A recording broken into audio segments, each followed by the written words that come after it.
Okay. I think that should be okay.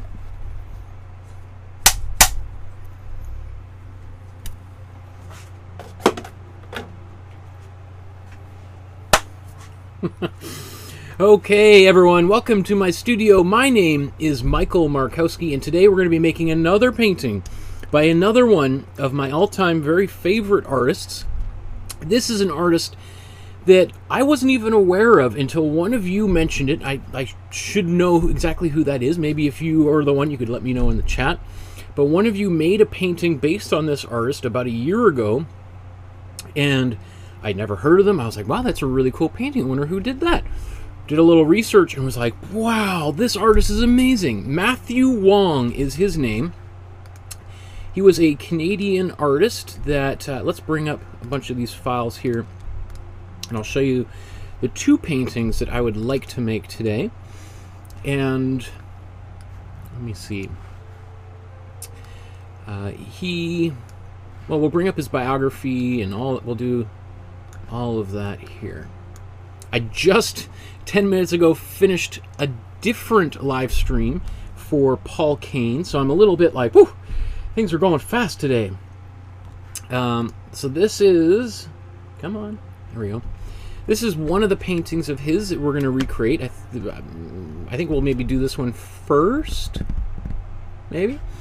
And then here's the second one, too. This is the one that one of our members of our community did that I fell in love with, and subsequently has become another one of my very favorite artists, right?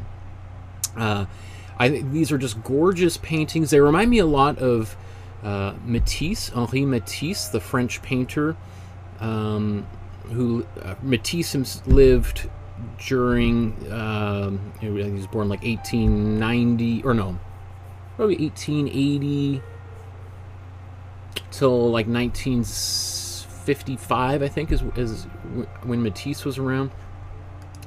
Paul Wong, as we check out his biography here really quickly, born in 1984 and died in 2019 at the age of 35. We'll get into his biography here, but you can see, at one, very meteoric rise to fame, and was celebrated as one of the most important, most talented painters of his generation, and then passed away shortly thereafter. So let's dive right into this process. I'm going to let you know that what we typically do for each of these episodes is there is an outline which you can print out, and it's free. You don't have to pay anything. It's on a Dropbox folder. There's a link in the description below for that. Go all the way down here. These are all the paintings we've already done. If you want something maybe kind of similar to today's painting, I'd maybe think of the Philip Guston. Is kind of has the same sort of vigorous brush strokes that we're going to do today. Who would be another artist like Matthew Wong that we've as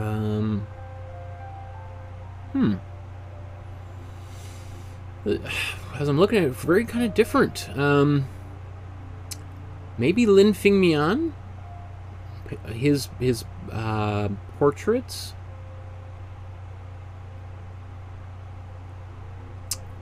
Well, or maybe Sherry Boyle. That would be another artist. But other than that, we're talking about an artist that is very different than a number of things we've done thus far. So I want you to print these out onto regular photocopy paper. I'm going to transfer them in a second. I'll show you how to do that. Maybe while we're right here, however. I just want you to know there's a private Facebook group just for people who are following along painting with me. And you can take a photograph of today's painting, upload it to the Facebook group, and then usually once a month I go through here and give some feedback on all the art that people have been painting. So here's, and I do a little write-up. Actually, these usually take me about 3 hours to put together, and I don't know if anybody bothers to read them at all. But anyway, it's helpful for me to get my own thoughts in order before the show begins. Okay, so let's do these paintings here. Now, usually what I do, actually I promised Joshua that I would show a little bit about how I gesso canvases maybe. So let's actually, I'm going to do a quick, small little detour here to cover this. Now,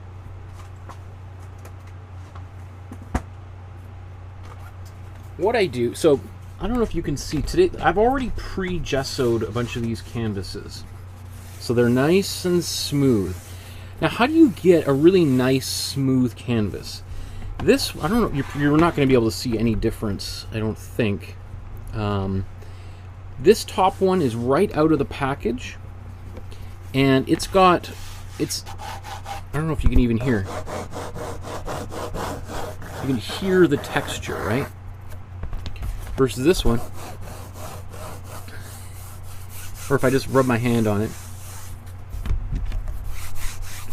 I don't know if you could hear much of a difference, but there is significantly more texture on the canvas right out of the package than this one. That's because I've done a few things to this canvas. So the first thing that I do is I put some gesso on it. And I don't know if I actually have any gesso left. I forgot. Oh, yeah, I did. Here, I was meaning to talk about this earlier. I did get a big jug of this. This is actually a pretty darn good price. This is the Opus Essential Gesso. Gesso's gesso. I mean, there is acrylic and there is oil-based gesso. If you're painting oil paints, you can use acrylic or oil-based gesso. Usually when I'm doing oil paints, I'll actually gesso the canvas with oil-based gesso as well. But if you're painting with acrylic, you can only use acrylic-based gesso, right? You can buy this gesso at any art supply store. Here's kind of the big jug. I've seen these same sized things for like $150, $180, depending on the brand.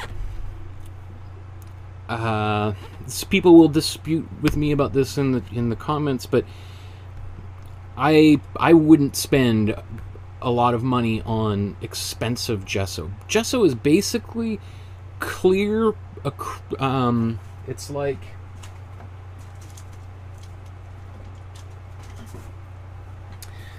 this is a bit of an oversimplification, but essentially gesso is like a matte medium, like clear paint without any pigment. Clear paint mixed with like a plaster powder. And that plaster powder, what it does is it fills in the gaps and the weave on the canvas so that once it dries, you can sand it and then get a really nice smooth surface like this. And I love smooth surface to paint on. It just makes my life easier because when I'm painting a brush stroke, rather than having to fill in all of those gaps, I'm just painting right on a smooth surface. Having said that, there are many people who really like painting on textured surfaces. It's, you know, just like anything, there's people who like this or that. It's totally personal preference. So I'm not going to gesso these right now, just because I want to move on, and I want to get a couple paintings done. But hopefully, Joshua, that answers your question about gessoing canvas, right? So here we've got these two paintings. I'm going to very quickly do the outlines on them, and I'll show you how I do that. I'm going to use some carbon paper and tape. And the first thing I'm going to do, let's do this one first. I'm going to get this oriented roughly in the center here.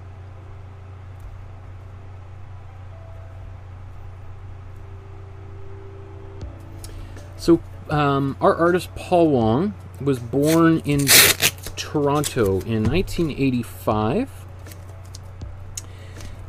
and was born with autism, which our daughter may have, which is, I think, kind of exciting. I've taught many students who have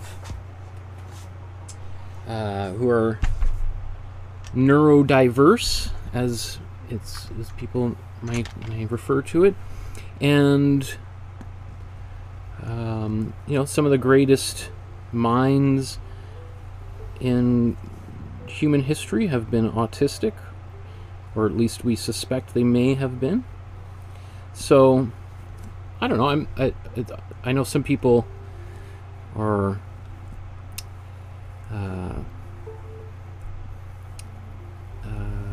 have some very negative, strong feelings about autism, but there's also some people who would say that we're all on the spectrum to some extent. So I'm not going to do all of these details in here, maybe just a few so I can remember the shapes.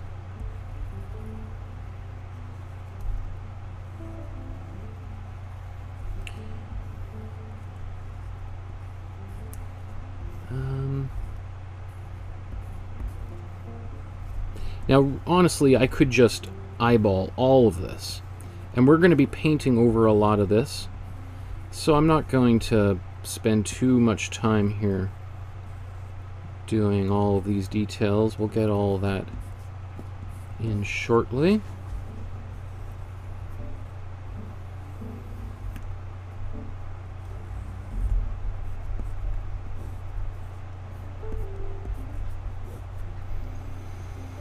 This just kind of helps me figure out where the general part of the composition should be, and what, like, I'm not even going to bother doing any of that. That's pretty self-explanatory. So at the end, we peel off the paper, and we've got an image.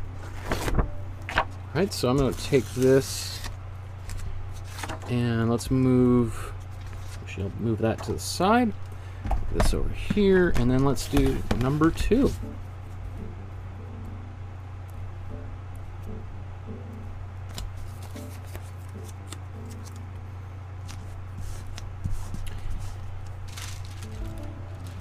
Now, I don't think these paintings, I don't think it doesn't matter whether how, you know, straight or crooked they are. We can fix anything if you see it to be a problem as you're painting it. But, you know, his sort of process is very intuitive, and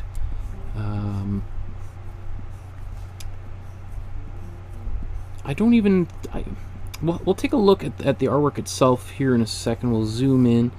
I don't know if he would have drawn an outline like we are doing on the canvas before he began painting, or if he just would launch right into it. It wouldn't surprise me if he maybe made a few lines on here, but I don't think there's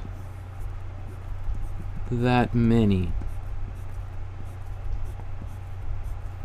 It is absolutely remarkable that this guy was self-taught. He originally went to a university in the States. I can't remember just offhand. It's on Wikipedia. But he originally went to study, I think it was in Maryland, and studied cultural anthropology. And then went and studied photography, I think back in Canada, maybe in Toronto. And it was during his studies in photography where he sort of had this realization that there was he wasn't really learning anything in school, and was, I think, kind of quite frustrated by that experience, as sometimes people are. You know, as you probably know, I teach art at Emily Carr University, as I've been there for 10 years or so, and I often hear from students who will say, or I see in comments, usually not in my class, but because you get feedback from your students all the time. They have to provide feedback in order to get their grades. I don't usually get comments like this, but I do hear from saying like, oh, I didn't learn anything. The school was a waste of time. Right? And I think Personally, I think that's, you know, the responsibility of a student to take ownership over their own education, and to, if they're not learning something, then reach out and ask to be taught what you do want to learn, rather than sitting back and waiting for like an empty vessel to be filled. You have to be, you know, you have to ask for what you need, and those people who may be a little bit more timid often find themselves lacking and frustrated. So if you want to be challenged, you have to be assertive, and not everyone is assertive, and not everyone finds being assertive that easy. Anyway, I'm going to move my pencils out of the way. Let's just do a 10-second cleanup here. But, you know, anyway, he felt like he didn't learn anything while he was a photography student.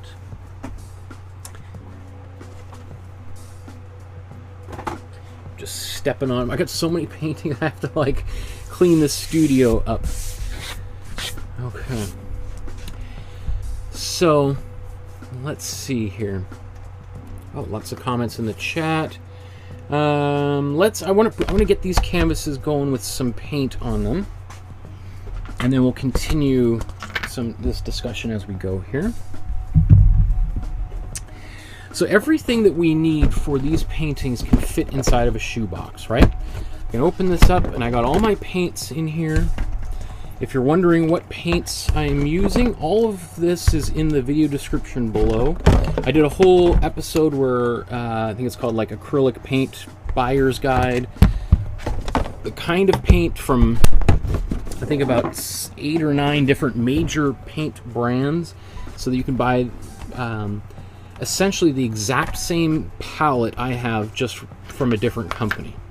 They're going to be slightly different, as you might expect, but close enough that you should be able to replicate what I'm doing within, you know, 10 to 20%. The colors might be obviously a little bit different, but close enough for government work, as my grandfather used to always say. Okay, so what I did is I took some warm yellow, and I just put it on the palette here, and I'm just putting a little bit of water in here. This is going to thin it out a little bit, make it a little bit more transparent, so that when I'm painting, or it won't hide these pencil lines that I just painted on here.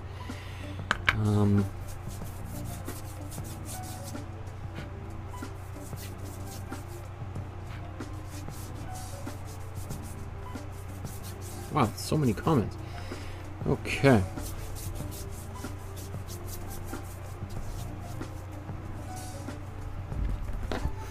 So I'll get to all those comments as soon as I get this done, and then give me a second to let this dry.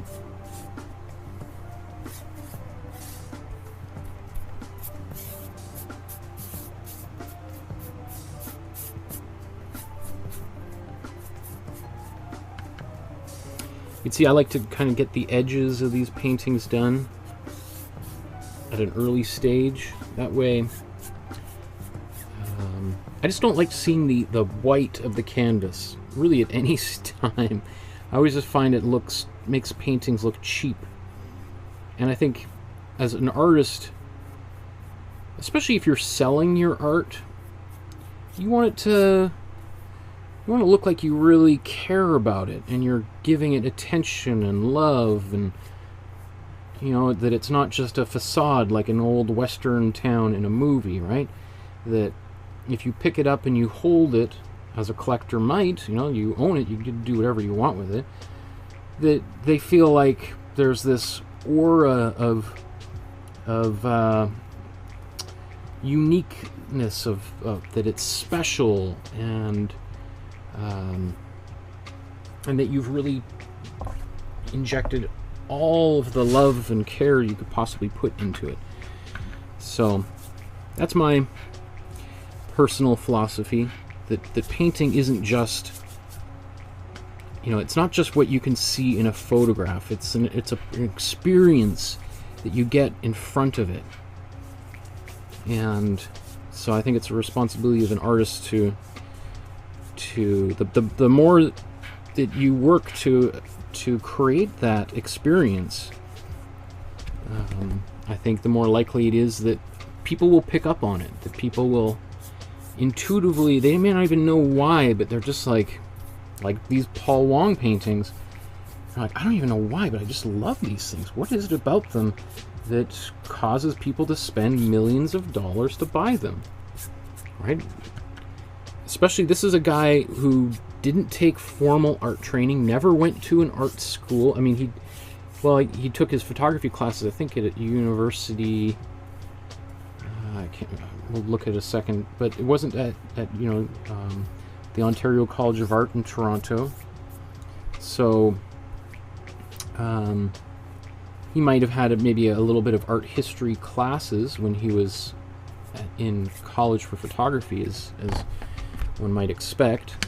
Usually if you're taking like a photography course, you're still going to learn about, you know, Egyptian art and Greek art and modern painting and the kind of history of photography and all that kind of stuff. So he would have been aware of some of the broad issues of modern art. Okay. I'm not too concerned about making this perfect, right? Because all of this is going to get covered with paint in just a few minutes. Move that out of the way. Let's just clean up the work surface for a second. Okay. Clean my brush off. Wow, so many comments here.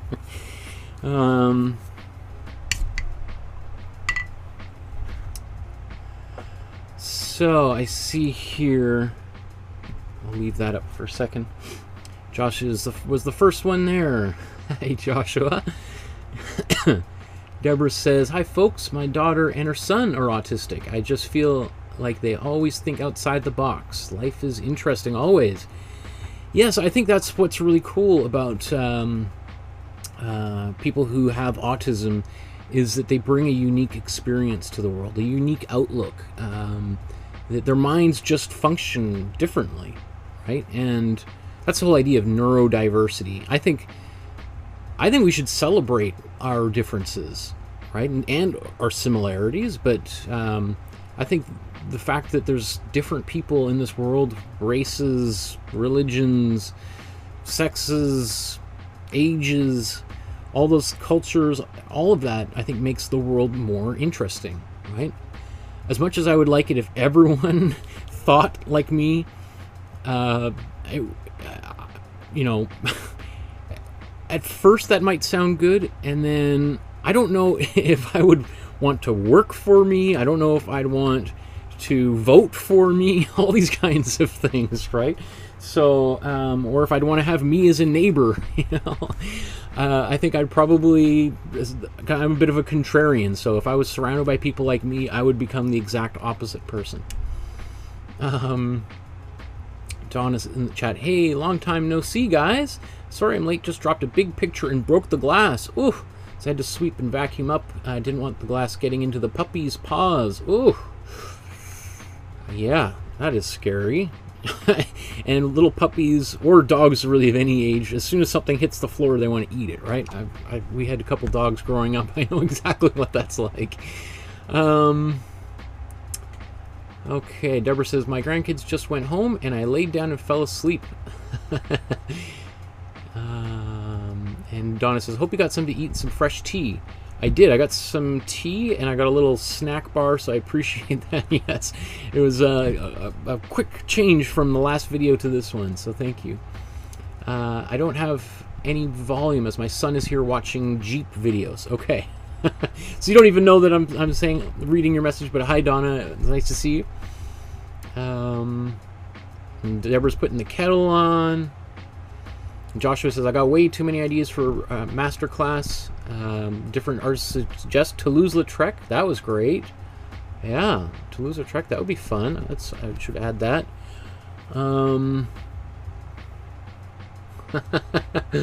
Donna says, looking like Miller time. Thomas Eakins, another important American artist for sure. Yeah, absolutely. Peter Claus. I'm not familiar with Peter Claus. He did a lot of fruit and still lifes in the Dutch Golden Age. Okay, so there's more comments here. I just want to get to beginning these paintings. Maybe I'll take a look. I'm going to blow dry these, and then I'll take a look. I see you got more comments there, Joshua, and just because I want to get painting ASAP. Okay, so let's put this here. Oh, and mute them.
Okay, and I saw in the chat that Joshua says, I don't like to mention my diagnosis, but I got diagnosed with autism at a young age, so I'm a painting machine in painting, and I'm very excited to learn art and history. Awesome! That's cool, Josh. You're so brave to talk about that.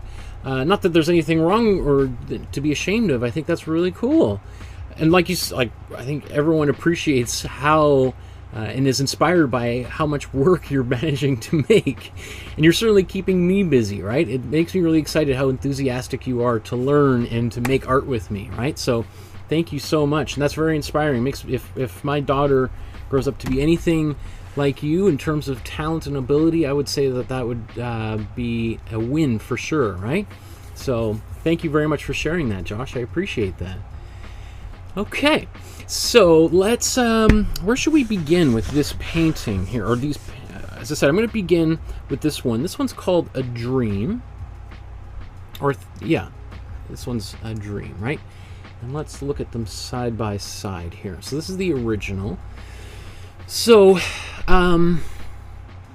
another reason I didn't want to do too many outlines on here is I didn't want to get bogged down with detail in the drawing part, because I think part of the pleasure of making this painting today is going to be a little bit of the spontaneous, fluid marks that we can make on the canvas, rather than, you know, some of the paintings that we made just last week or even just this afternoon, like Paul Kane, where, you know, accuracy is a big part of the overall image. So I'm going to put my labels on here.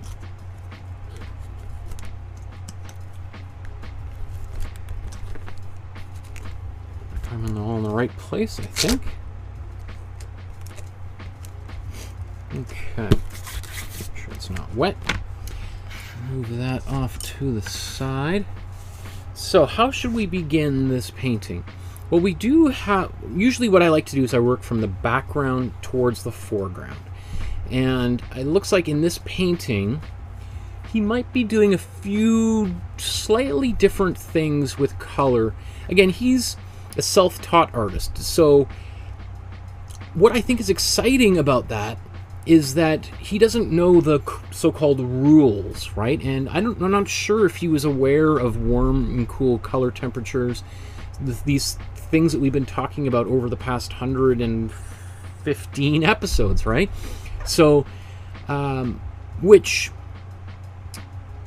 you know, from like a technical point of view, if he if he doesn't know that, I could see some people being very critical of that. But I think, you know, if you don't know the rules, sometimes you end up just creating things that no one's ever seen before, right? Which is, I think, is really exciting. And when I say the rules,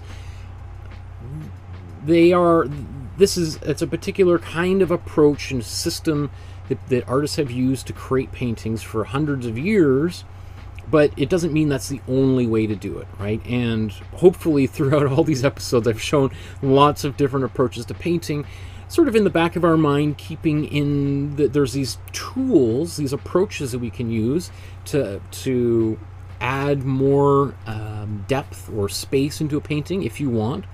But like Matisse, someone whose work I would say is Matthew Wong's paintings remind me a lot of, like Matisse played with was a very like a classically trained painter, and like a lot of modernist painters, avant-garde painters at the turn of the previous century in the early 1900s, really was trying to like shake things up and take very different approach to painting, and would have put your warm colors in the background, cool colors in the foreground, just to create this, like basically just to break as many rules as possible. So I don't know enough about Matthew Wong to know what he was thinking, but I do think that he had certainly a unique way of approaching these paintings. So let's think. I think we could, as we do this, I might put a bit of, I still think I'm going to mix some cool colors back here, even though this is a little bit warmer. But we'll see. Usually I paint cool colors in the background, warm colors in the foreground. I usually begin with the background and work my way to the foreground. And I think we'll probably do something similar here. Okay, so a long way around of getting to this. We're just going to begin. I think let's start putting colors on the palette. We're going to be using lots of blue, obviously, for this painting and also the other one. But we're going to use other colors as well. So I'm going to put maybe a little bit less red on my palette, or probably the amount I put down here might be enough for both paintings.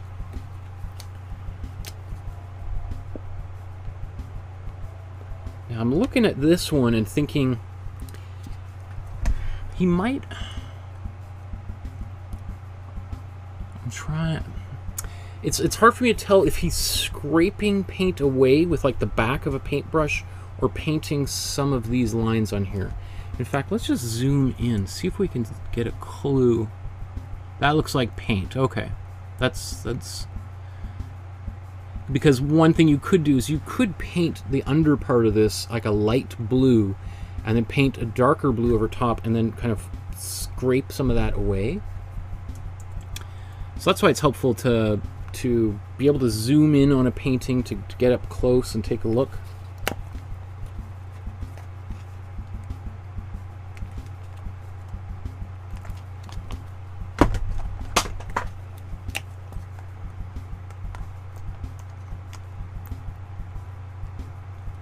Okay, move those to the sides. Oh.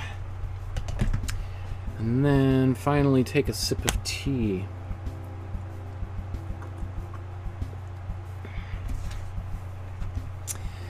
And Joshua says, "Ah, thanks. I'm a little nervous when I type, but it's nothing to be ashamed of." Absolutely. And Deborah says, "That's right, Josh. I see my children as gifts, and I see that you too are a gift." Oh my goodness, you guys. It's so beautiful. What a lovely community of talented individuals we've got together here. I'm so excited to be able to share my time with you and to receive back from you like this loving, beautiful energy.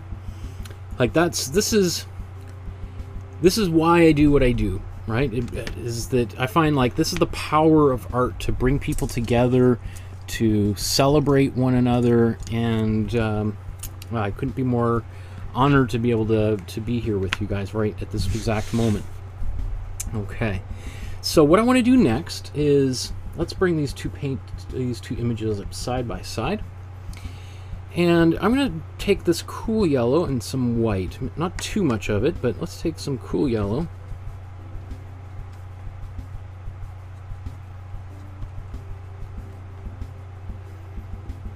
Maybe even a bit more white to get us started here. And then I'm going to paint this in here. Now it looks a little bit brighter right at this moment than the original. In fact, let's paint right over that there. But I suspect as we start putting more colors around it, that it's not going to seem so bright after all. Now I'm taking just some more warm, or sort of cool yellow, and just putting it right up top here. And then just kind of blending it back down. And we'll see how this turns out. That's pretty subtle right now. Again, as that dries, it might change a little bit, so we'll just let that sit like that. Now, he does have a bit of white outline around here. I'm pretty sure that might be the actual raw canvas right here, but we'll simulate that with some white, I think. So I think I'm just going to clean this brush off.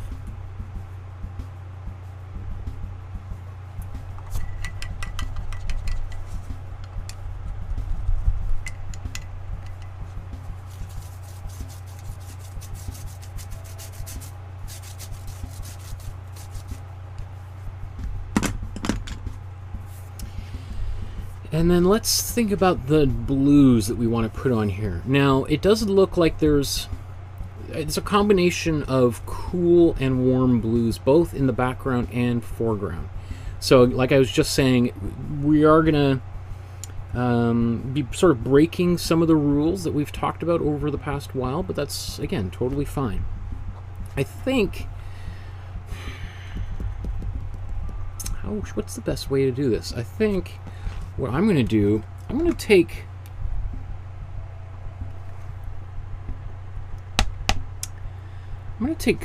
cool blue, and again, I should also just always mention, this is just I'm looking at this painting. I've looked at this painting dozens and dozens of times while getting the show ready, and even before that. But it's a whole other thing to look at it and enjoy, as opposed to just thinking about how do we make this painting. So what I think I'm going to do, off the top of my head, is put a lot of cool blue with maybe a bit of white in the sort of the background, and then I'm going to paint warm blue over top of that. I think that will probably get the results we want. So I'm going to take this cool blue, I'm going to put a bit of white in here.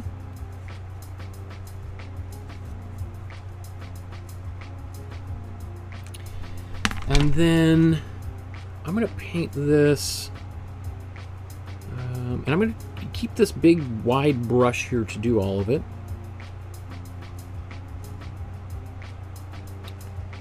Let's see.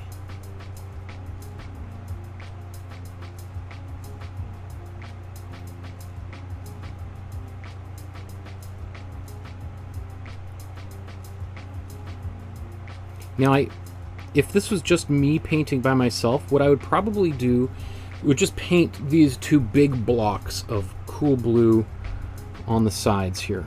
I'm gonna, however, just go a little bit slower because this is a beginner's painting class, so I don't want to lose everyone, and some people might get a little bit lost if I paint all these lines out. So I'm going to kind of just go a little bit slower. Remember, I'm still using a big brush. I think it's a great idea to see if you can learn how to paint with a big brush.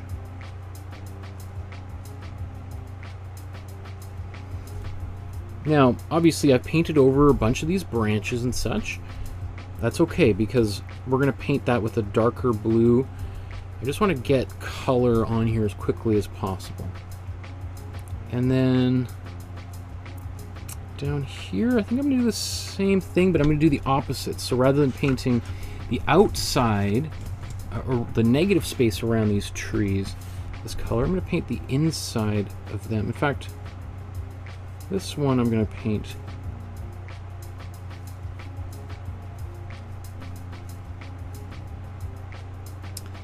like that.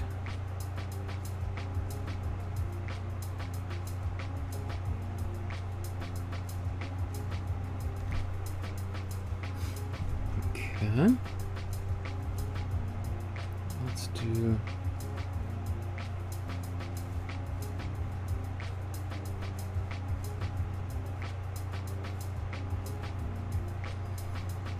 these shapes. Okay. And then I'm going to mix a little bit more of this.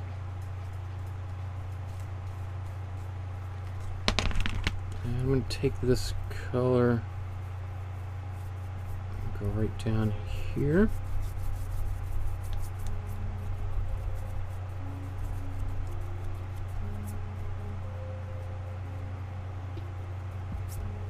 And then as we get closer up there, I'm going to start adding some warm blue.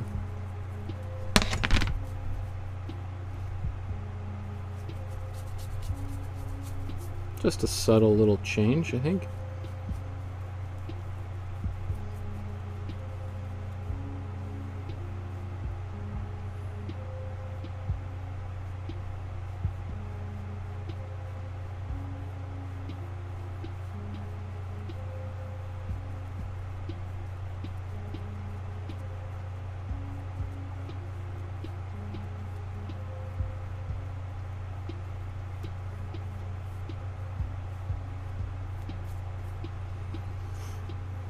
Okay, I'm also going to take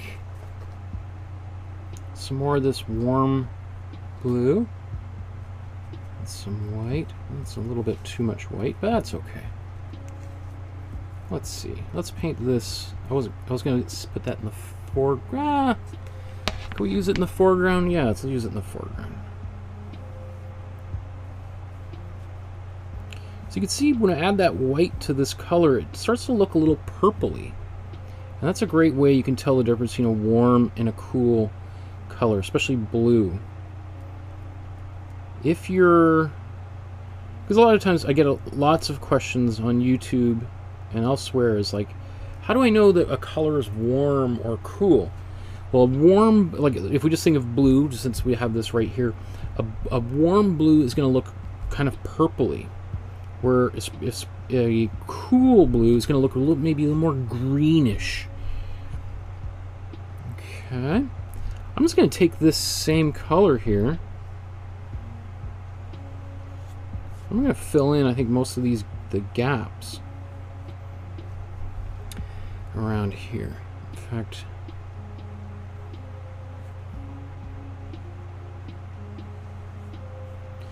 and don't worry if you're I know some of you are like, oh no, you're painting over all of the lines.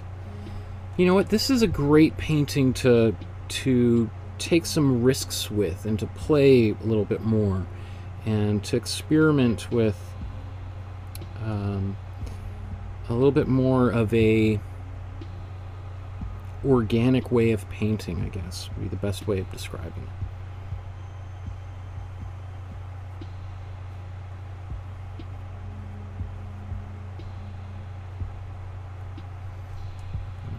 Fact,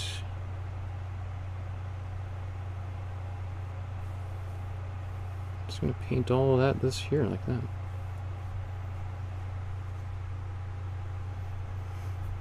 Okay.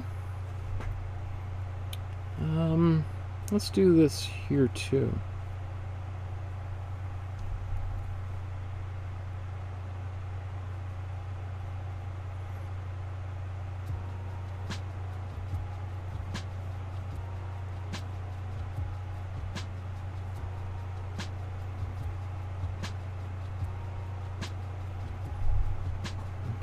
I realize that there's still lots of stuff to do here, so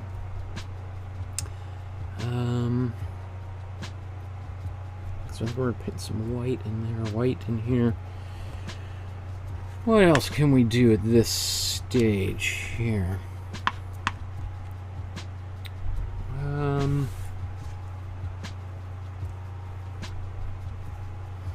Let's paint this. Now this is a cool blue with a bit of yellow in it. So let's take a bit of yellow and blue and mix this together. And we get this really nice green. We're just going to take some white.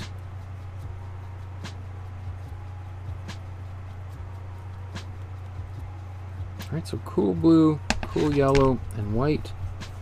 And then we get this kind of toothpaste green color, which I love.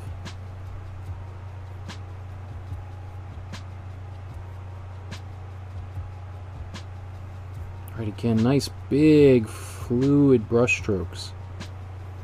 I love painting like with this, you know, it just feels very bold, and I know some people it scares them. But why not use this as an opportunity to be playful with your materials, right? To take a few risks. Okay. So now I'm looking at this painting. You know, I've got basically my underpainting done here. Let's take a look at them right here. So now the question, I may even blow dry this in a second, we'll see. The question I would have to myself is like, the sky there, that yellow, does that need to be altered in any way, or is it okay as it is? Let's take a look. Obviously it gets more red up here. I might blow dry this and do that exact same process of adding the cool yellow down here again, and then building up, and I might even add a little bit of orange into the top here. So I'm just going to wash this brush.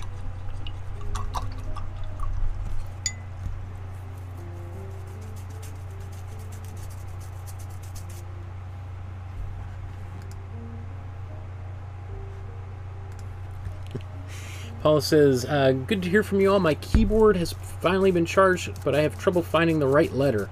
I'd love to chat. Oh. Okay, so yeah, let's blow dry that real quickly so that we can move on to the next step here.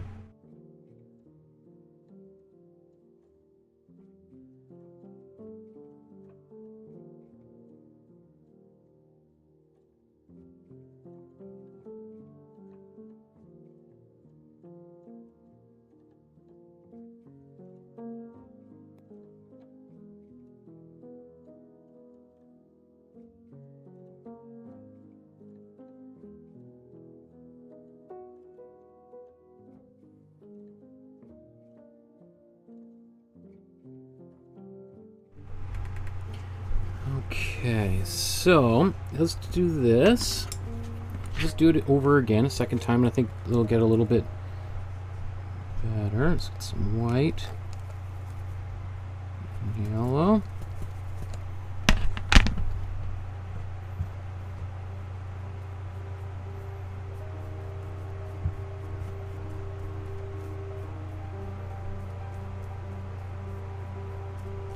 I'm just going to go. That's okay, it doesn't have to be the same, does it? We'll do that, the sun, a white later on. Okay, so let's blow dry that again.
So he painted with oil paints rather than acrylic, so it's easier for him to do all this. I just took my warm red and mixed it in with the cool yellow.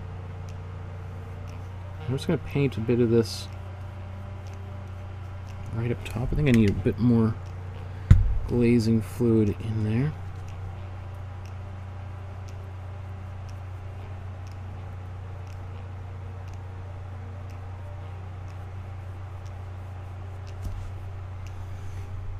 Alright, and then I can just take my blending brush.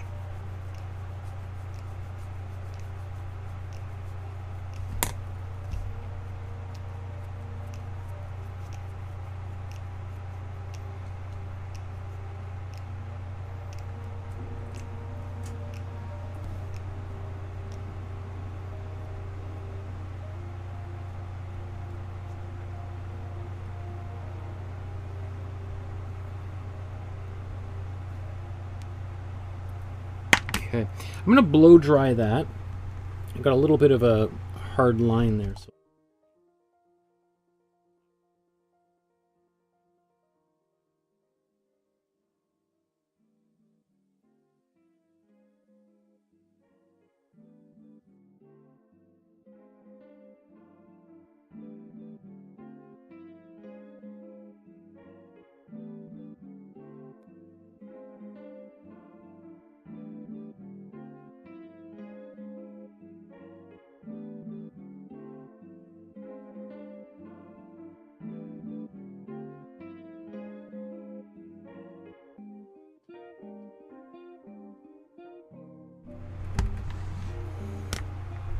Okay.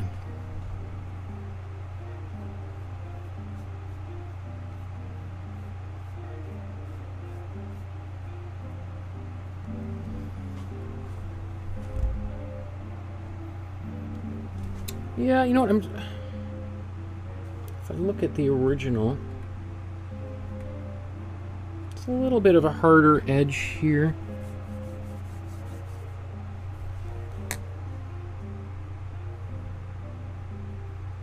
I don't mind that. I can live with it. Especially considering the way that he painted. So...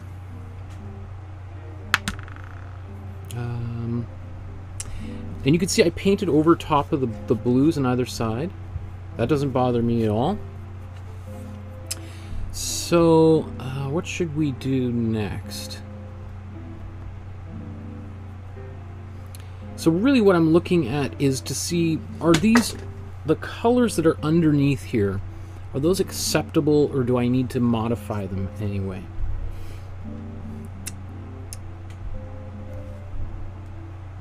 So, you know, if I squint my eyes, I now think this actually should have been, these colors could be inverted. But I think it's actually okay. That could also be warm blue underneath here. Maybe let's just, I'm going to take some of this warm blue and just kind of go over top, just gently, allowing for it to kind of be, there to be multiple colors underneath here.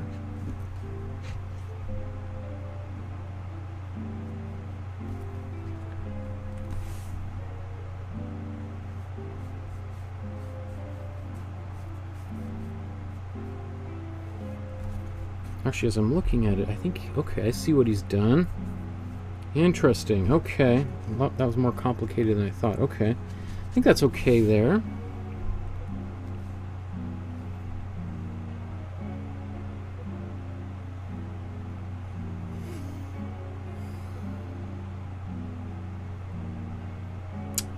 Maybe I'm going to put this, take this cold blue, just go back over this area.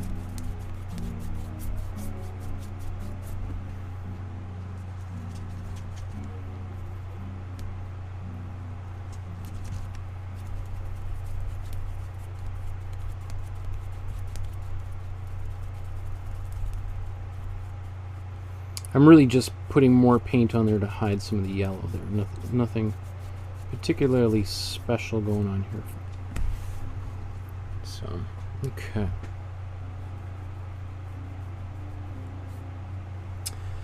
I think that's good. I think I'm going to do probably a few more layers. In fact, this minty color down there, I think I'm going to need to do that again. So I'm just going to take maybe a bit more white.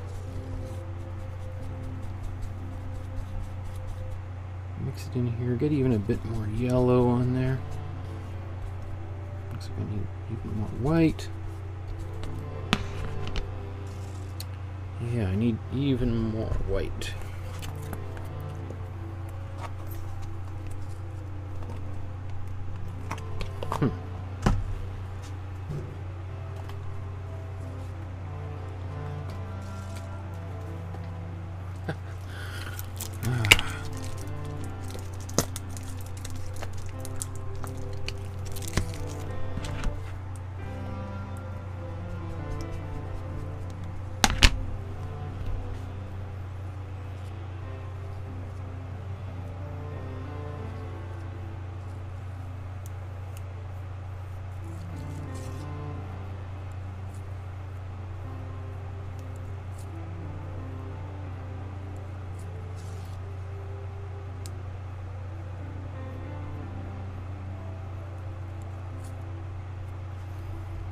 That's a little bit better. It maybe could almost be a little bit brighter again still, but I don't mind that. Now I have this color on my brush, and I'm just thinking maybe I need to start downsizing to smaller brushes.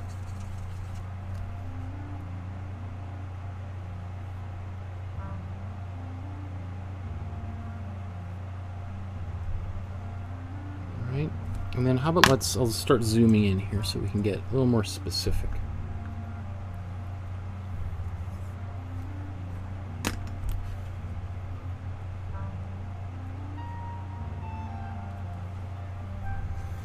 Okay, so I'm going to use this kind of minty color. I kind of like it for this. So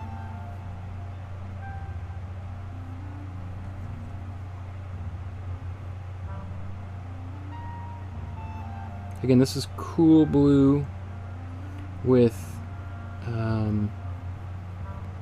white, and I put a little bit of yellow in there, cool yellow. And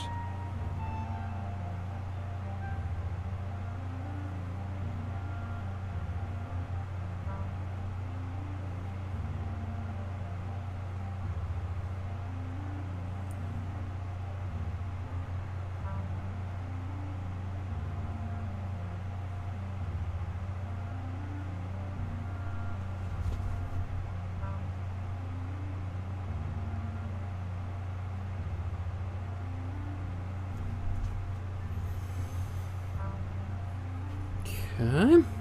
Now I'm using a pretty big brush for some of this, but that's, you know, I think it works. It kind of needs a bigger brush. So let's move on to, just gonna clean.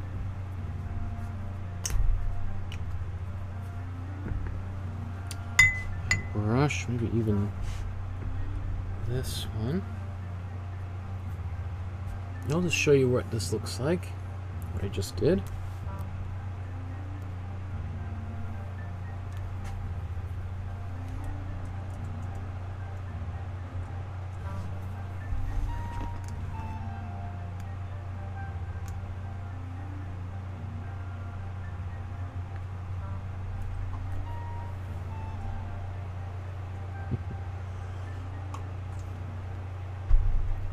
Deborah says, I am so far behind, for I get the grandkids during the day so the parents can work, and I paint a lot with them as well. Deborah asks, are you painting? To which Paul says, yes, always. I have to get inspiration from the artist. I cannot paint by myself. Surely you've done a lot of paintings all by yourself, Paula.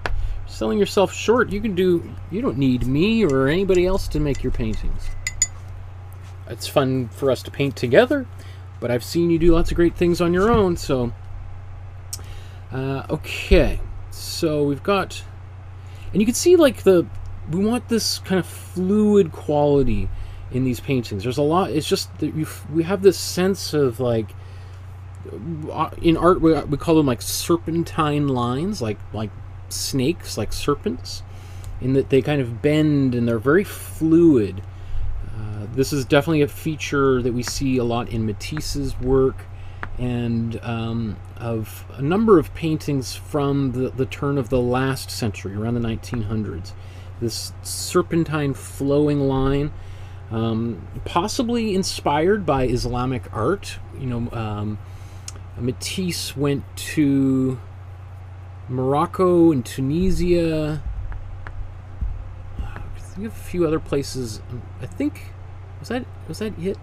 And he bought a whole bunch of Islamic prints and patterns. There was a really cool exhibition at the Metropolitan Museum of Art in New York. I don't know how, probably 20 years ago now. Seems like only yesterday, but of fabrics and patterns and prints that Matisse had that he would hang up or drape models in when he would paint their portraits. And a lot of these are things that he took from his travels to North Africa, and they have some of them have that very geometrical, rigid patterns, and then some of they also have like all these fluid crisscrossing lines, and so it's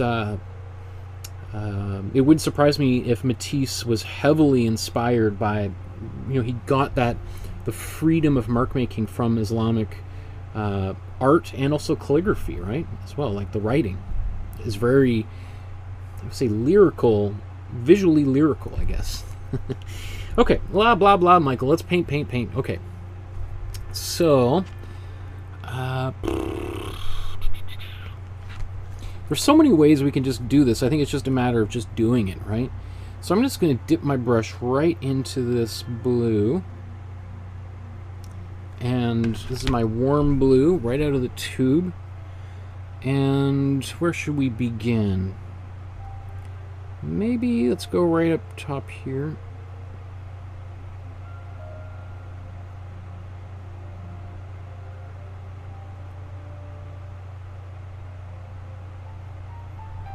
Oh, I just noticed it doesn't flare out like bell bottoms. This tree, anyway.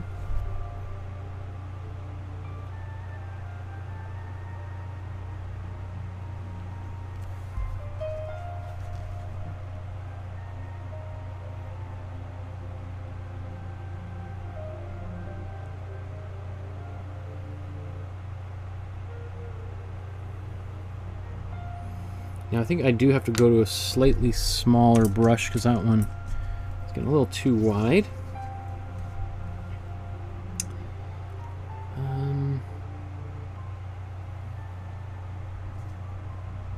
The other thing you should be able to see is, like, look where I'm holding my paintbrush, like right up top here. Right.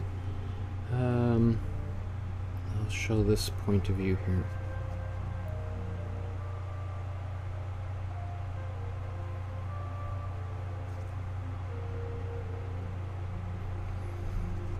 Like, look how I'm quite far away. Like, that's, how many? That's like 6 inches, something like that. So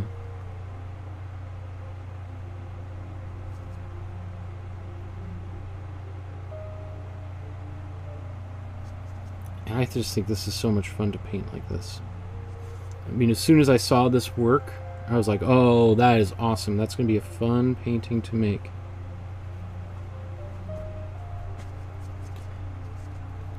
And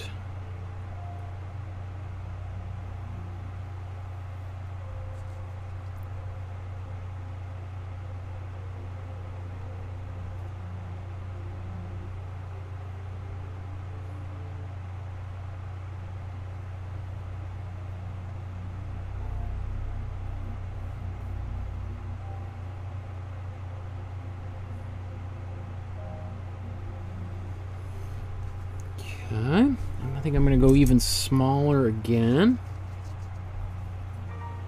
Let's zoom in.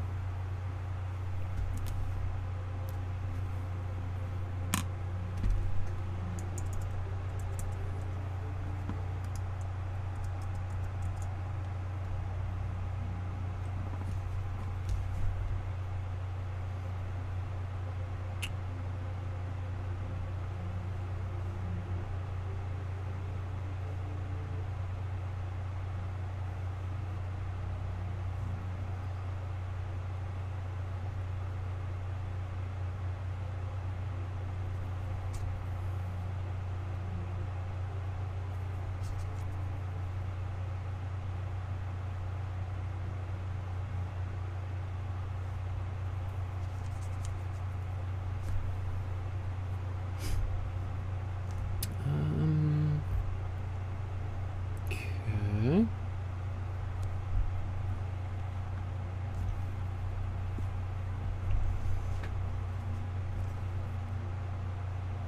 This is going to get darker, by the way. I'm just putting this color down right here for now.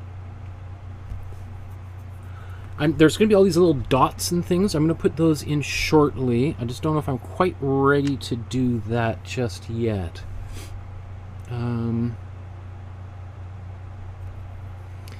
This side of the painting, this area right in here, the painting actually crops off right there. So there's kind of the edge of the painting would be really, so I've omitted that, or it was originally there, but I've added this with Photoshop. So we can play around and we can add whatever we want right over here. I'm just going to take this same motif that we just did here and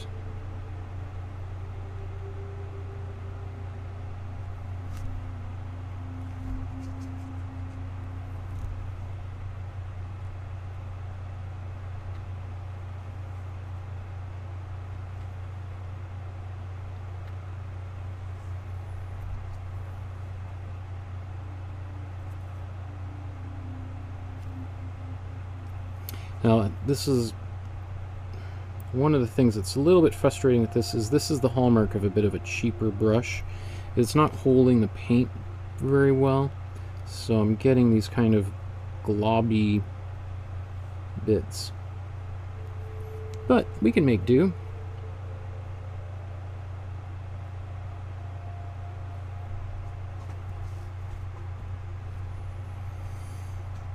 Okay. Now, I think what I'm going to do is I'm going to mix a bit of a gray here that I can mix into my colors. And so to do that, I'm just going to take this brush, which still has my warm blue on it. I'm just going to take some cool blue, cool red together. Let's do a bunch here. We're going to mix this together to get just a dark color.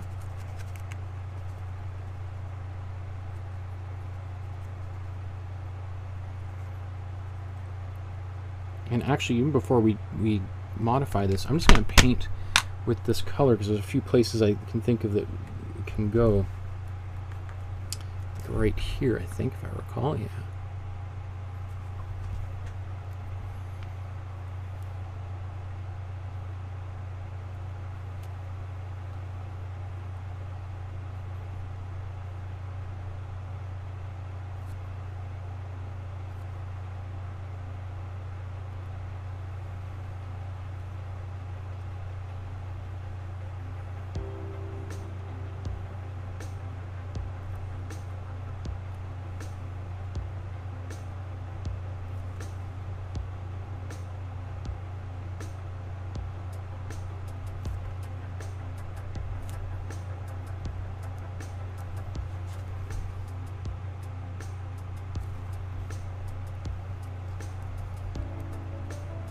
Okay. That there. This area here, I think, let's just add a bit of warm blue to it.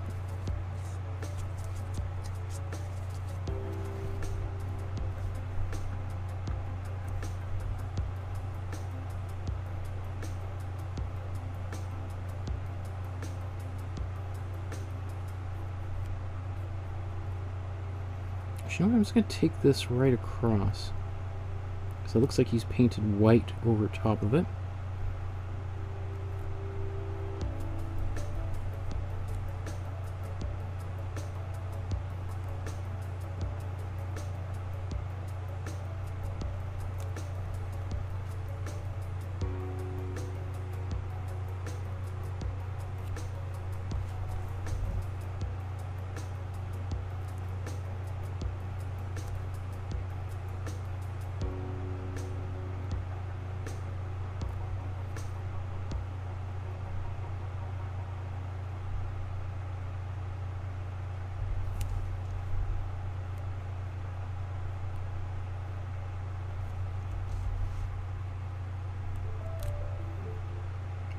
Okay.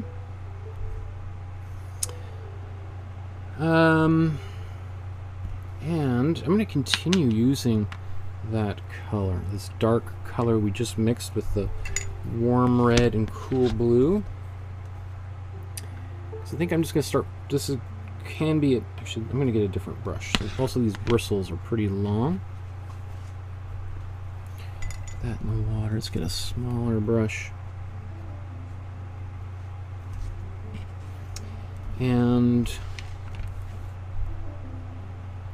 let's see, I'll work my way from the left-hand side. So I'm going to start this bottom right corner here. That's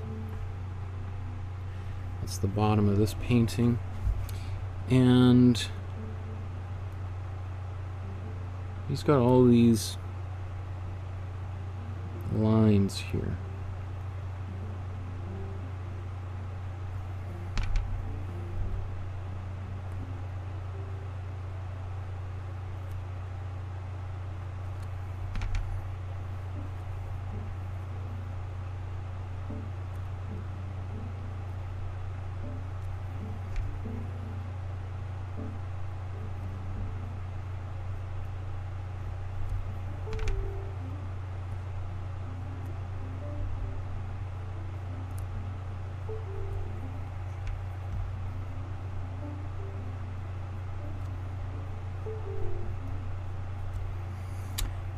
So I think the color he had, well actually it's pretty similar now I look at it, but it's a little bit, probably less white in the background than I have myself, but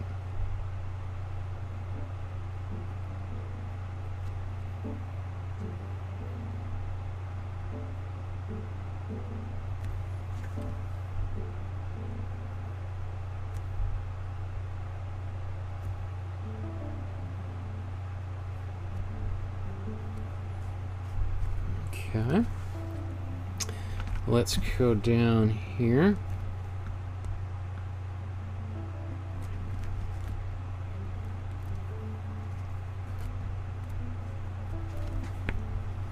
I'll do the same thing.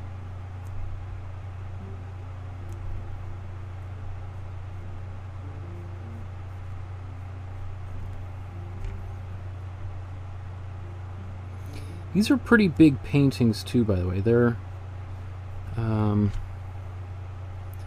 know, shortly here, maybe between paintings, we'll take a look at his work a little bit closer and many of the artworks he's famous for. And you'll see that these are, some of them are 3 by 4 feet. They're pretty big.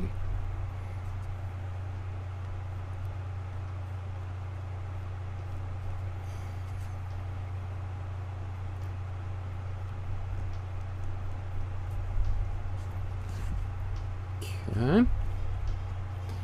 And then maybe while we're right here, let's just do the same thing with all of these brush strokes, which there's lots of them. So let's see if we go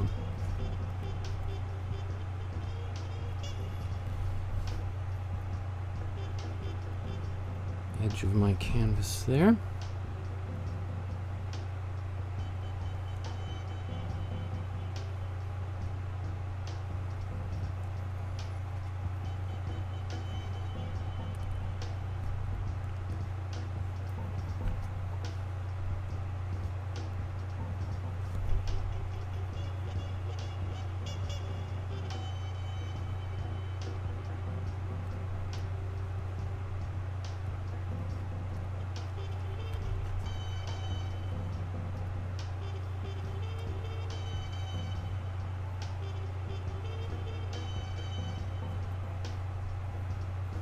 we're just going to fill this up with this type of mark making, these serpentine lines. And feel free to put in as many wiggles in here as you like. You can see his brushes also run out of paint, right? So he's got a lot of this like dry brush stuff going on.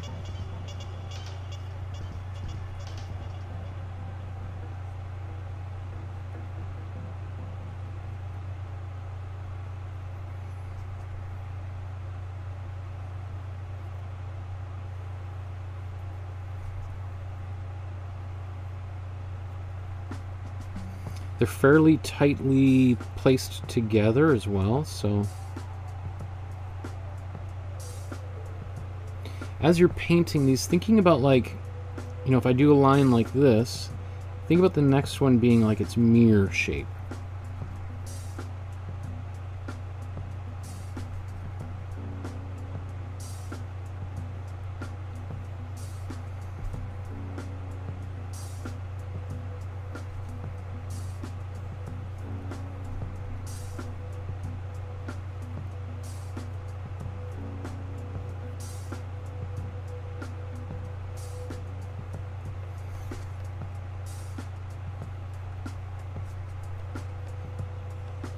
So it takes a few minutes to do this, but this is not a bad way to spend an afternoon, is it?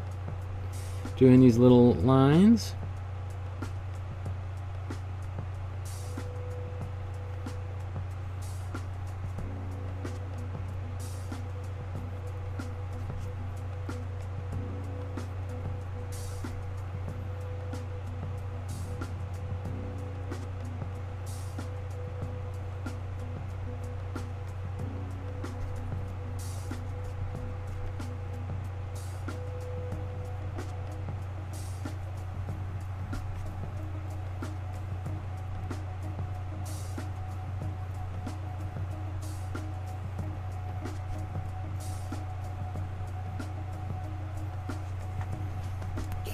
Let's just go up to the top of the painting here.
Okay.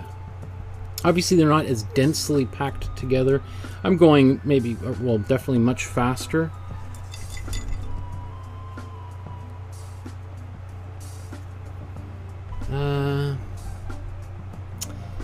I should have kind of maybe touched this up a little bit before, but let's do it right now. This is a cool blue up here, maybe with a bit of white.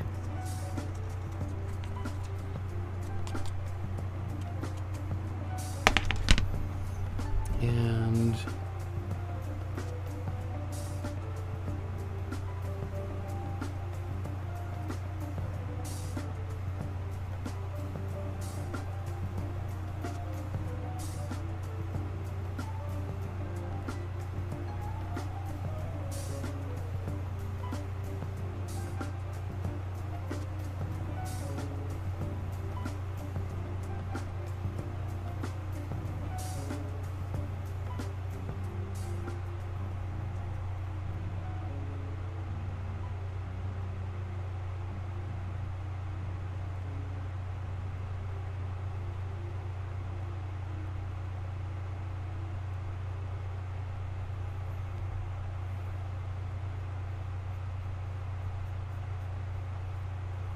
let's continue this into here a little bit.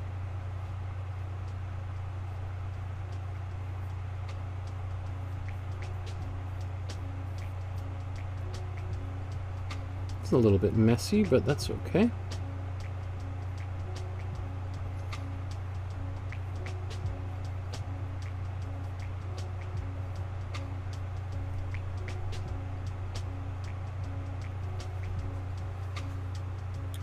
I'll touch all that up with some darker paint back over top.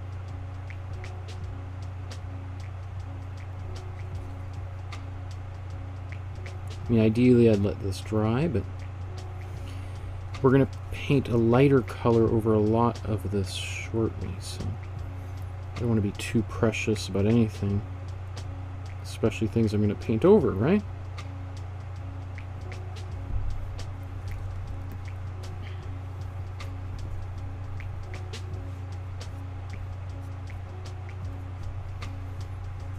In fact, I can just clean some of this up as I'm going. Like that. Looks good. So let's just take a look. Actually, even before I do that, I'm going to paint a little bit of white on here.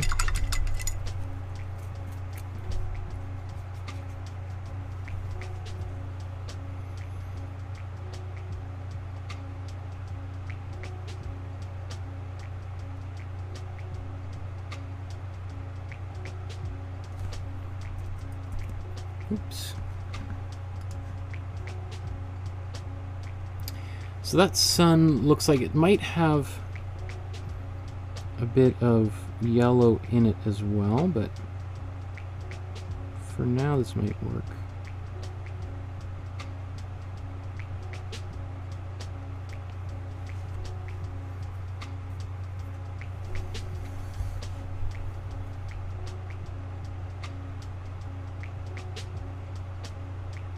I was expecting to put white here. It looks like instead he's got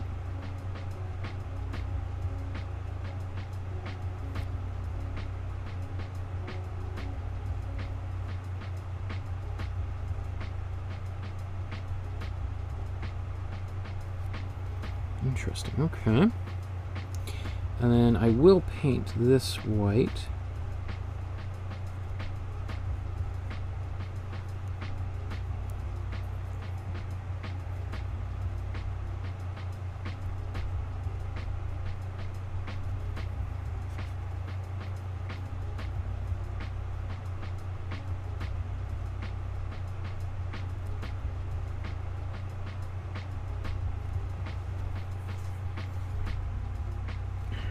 Okay, and then there's some white right down here.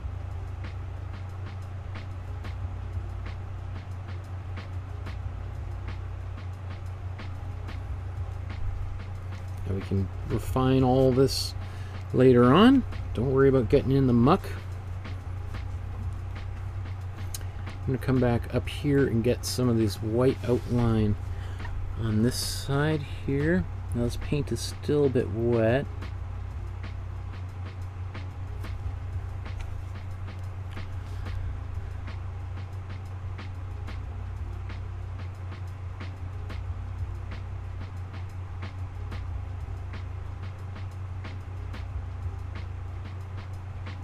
Probably going to paint some blue back over top of this white.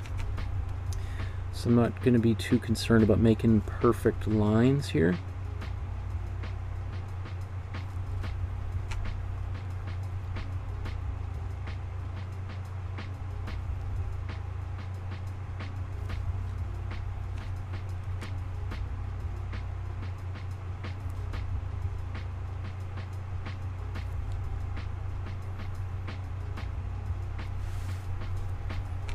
Actually, let's make this come out a bit more.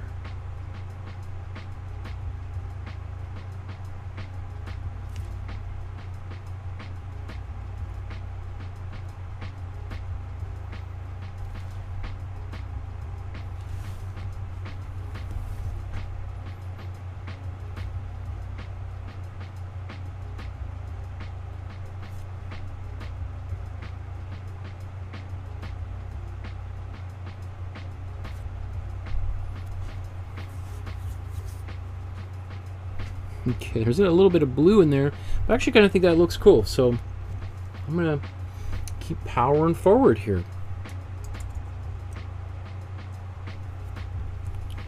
So let's zoom even a little bit more. There we go. You know, some of these lines, I'm using it maybe a little bit thicker brush. I mean, this is actually one of my smallest brushes, but you know, I don't mind, like, I don't want to go, like, let's see, where's my smallest brush that I have? I've got a tiny little brush that's got, you know, if we think of like the size of my pinky finger, it's tiny. But I don't want to be, if I was to take this little brush, I'd be able to get all of these details. It would look gorgeous. It would look so beautiful. But it would also take me a long time. And I want to have a fun experience of painting. So I want to move a little bit faster. And my brush's strokes are going to be a little bit thicker because of that, right? And I don't mind that personally. If you want to get a little more accurate, then use a small brush. But I think you're not going to quite experience the fun that he would have had making this painting. And this looks like a fun painting to make. So, wow, there's lots of stuff in the chat.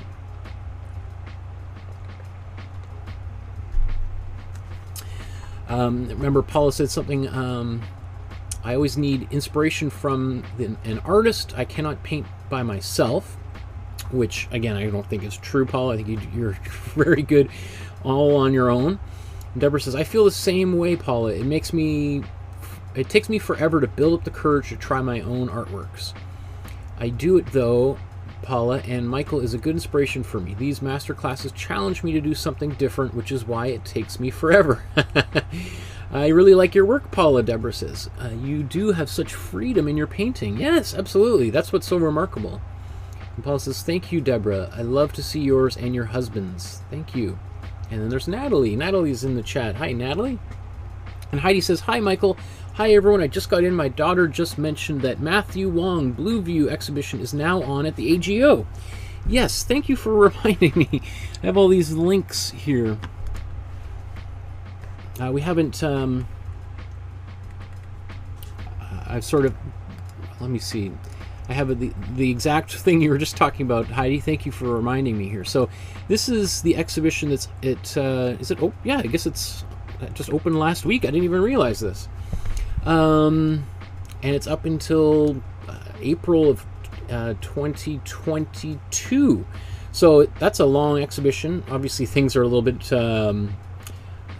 we're in an unconventional period of time right now with the pandemic. So a lot of art exhibitions have been continued, you know, twice, 3 times longer than normal, because a lot of museums are running on skeleton crew, much fewer people. Yes, and Heidi's right, exactly. This painting's on the cover. So it also is just a quick bear in mind, right? When we see the painting here, you can see how much I've enlarged either side, right? So that's why you can have a lot of fun kind of playing around with the composition. And there's just a little bit of info about the exhibition. There's just a few other things here just while I've got these up. I haven't mentioned, we did say that he died in 2019, just a couple of years ago. Or he had Tourette's syndrome. I've read elsewhere that he had autism. And yeah, it's a shame that he died like a year after his major breakthrough exhibition. Like, that's a gorgeous painting. I love this painting too. I just sort of went with the paintings we're going to do today because I think there might be a little bit something a little more achievable in a shorter period of time, especially we're going to do 2 of them. Let's see what this scroll up here. His art gallery was Karma in New York City.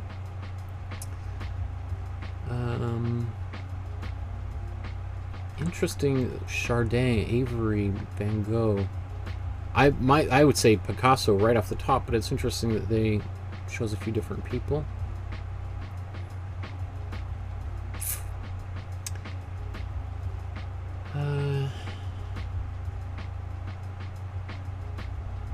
And I'm not going to read all, but some of this is. I remember reading this article. It's quite tragic because he died. He took his own life in 2019 at the age of 35, and he suffered from depression throughout his life, which is something no one these days should have to suffer through, especially not alone. There's always so much. There's lots of resources out there for someone who wants to find them. Especially here in Canada. I can't speak for anywhere else in the world, but you know, I got in a brutal car accident almost 3 years ago, where I was hit head on by a car while I was riding my bicycle, and broke my shoulder and my elbow, my neck, and I didn't break my neck, but severely hurt my neck, and so I've had to go through all sorts of different kinds of therapy, including talking to a therapist a couple times a month. It used to be once a week. Look at these beautiful paintings. And I also take medication. I take, what's it called? The Cipralex. Cipralex is the medication I take. And I love it. It's turned my life around. It definitely was a very depressing point of time, that recovery period. And having some medication, you know, our body, our brain is a part of our body, right? And if your brain gets, our brain can get injured, right? And I don't think there's anything heroic about trying to power through a brain injury or anything like that. And taking the medication that's available, strongly recommend. Again, here's his art gallery, Karma, in New York, featuring some of these same paintings. I think this is the one in question here. I think that's in the collection of the Art Gallery of Ontario. That's a beautiful one too. I mean, you see, here's, again, now we can see how big these paintings are, right? You can see, you know, if a person was standing in front of them, their head would be probably at the top of this mouse. So, and then here's, look at these are his, the small gouache images, his drawings, I think as they're sometimes called. It's just amazing to me that this guy sort of came out of nowhere in terms of his art. Like he was making these paintings after graduating from his photography program, and just started to paint and put them on Facebook, and was getting all of these people were liking them and saying, wow, these are amazing paintings. And Matthew Higgins, who is the curator of and director of White Columns in, so White Walls, right now I'm getting delirious, I'm painting all afternoon, is one of the most important curators of contemporary art. And White Columns in London, which is located pretty, or at least it was, it's been a couple decades since I was in London, was right near Abbey, is it White Columns that's by Abbey Road, or is that the Saatchi Gallery? No, I can't remember. Anyway, discovered his work, and very shortly after, he just started exhibiting all over the world. And I think the pressure, you can just imagine just being a guy who really is just having some fun making paintings, all of a sudden being thrust into the global spotlight, and how traumatic that, you know, it's exciting, but then all the pressure of all these people wanting paintings from you, and all of the emails coming in. And I mean, I get like dozens of emails every day, as I'm sure everyone else does, you know, asking for things, and I'm used to it. I went into art sort of maybe even hoping that would happen. Can you imagine that happening, and you don't even expect it, and it could be absolutely overwhelming. Anyway, let's get right back to the painting itself. And there's lots of things in the chat there I'll come back to. I just want to get a little bit further ground covered here. So I'm going to mix this darker color that I'm going to need some more cold blue.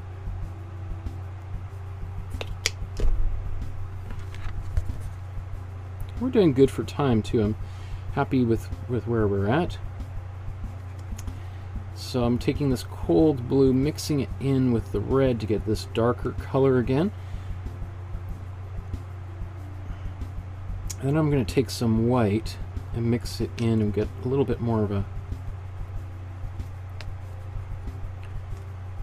gray here.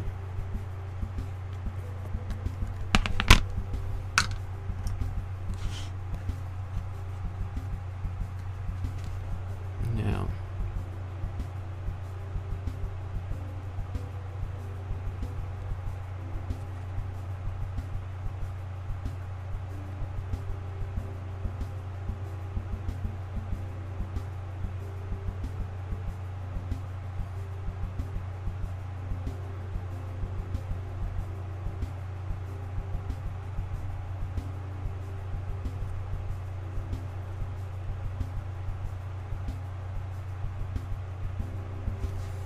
so let's zoom in and start to... I'm probably going to get some of the colors, quote-unquote, wrong here, because I'm just at the speed that I'm going. But that doesn't bother me so much. Let's just start putting in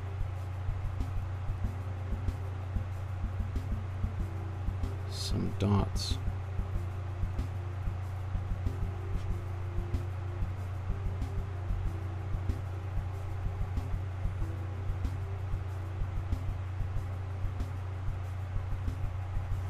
And I'm not even really putting them in all that carefully either. Let's see, let's just fill it in, and we can change the colors, all that stuff as we go.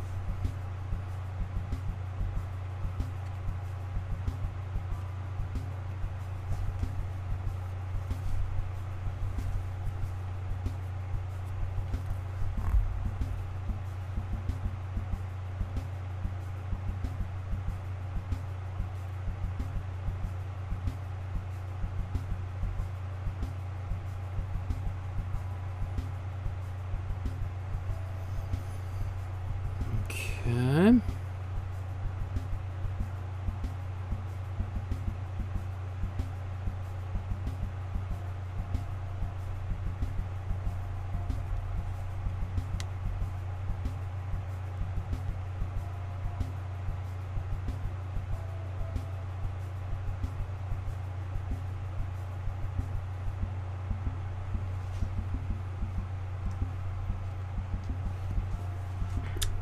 There. Now I'm going to go back to my darker color that I mixed, which is pretty much the same color.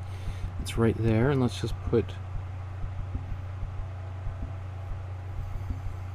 some of these dark lines.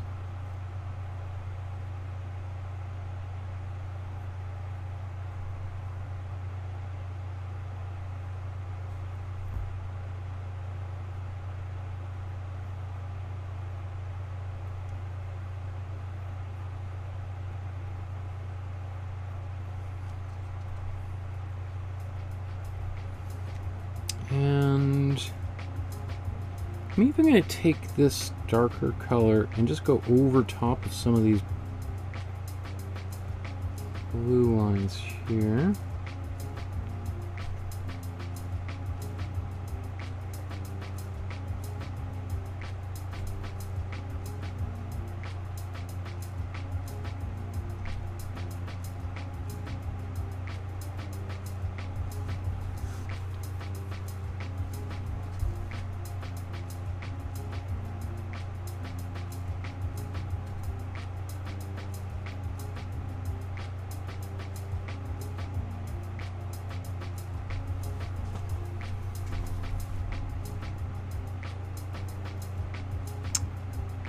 Okay. There's a bit of that yellow popping through. I'll cover that up here with maybe just, let's use some warm blue. I gotta get a little more of that on my palette.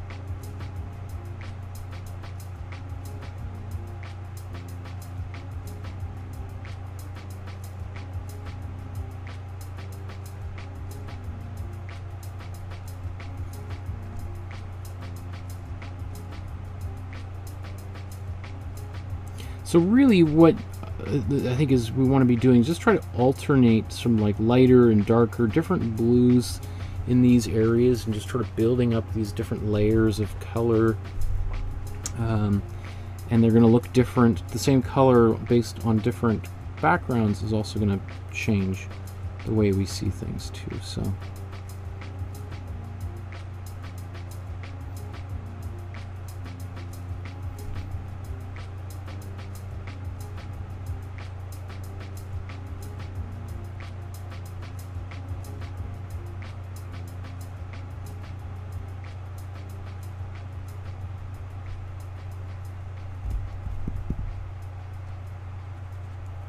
that's where you put.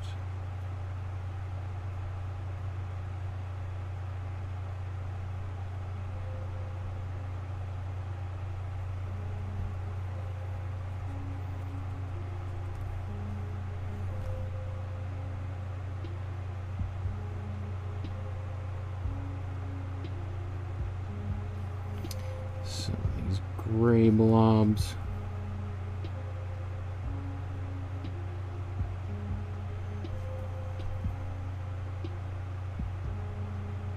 What I would hope is while you're making today's painting, you feel a little bit of freedom just to kind of play a bit. And I think that would be a great honor to Matthew Wong, that he would inspire other artists, particularly other self-taught artists, which I think most of my audience is, to play and to kind of embrace their own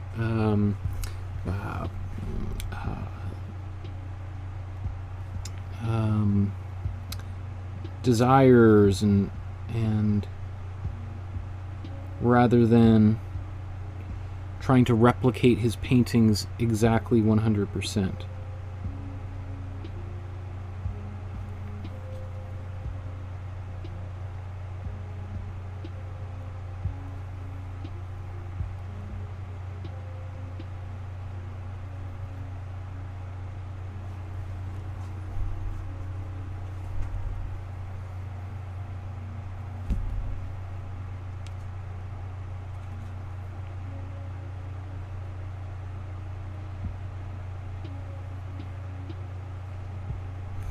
And then just taking some paint and going back over some lines a little bit differently with a slightly different color. Just keeping as much variety in here as possible.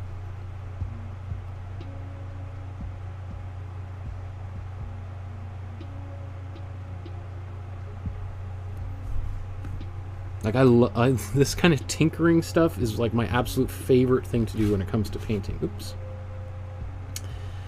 So I just have to be mindful of not getting down into the weeds here.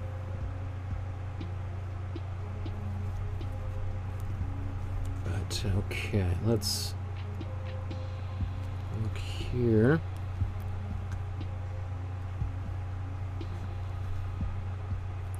So we're going to take blue again, maybe just taking my warm blue and a bit of this gray.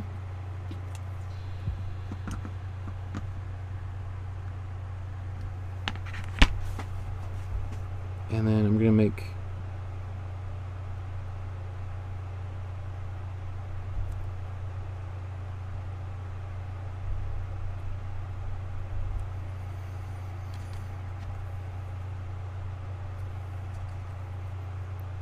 kind of little dots on top of this. So I mean, this is like, it's almost amazing to me to think, like, how did he think of even doing this kind of, all these different layers of color and patterning? Like, it's kind of like patterns on top of patterns, right? We've got like a solid area of color, and then he's painting lines on it, and then he's painting dots on top of it. This is definitely not the kind of thing that, you know, most beginner self-taught artists just, you know, stumble upon on their own. Like, it's, you know,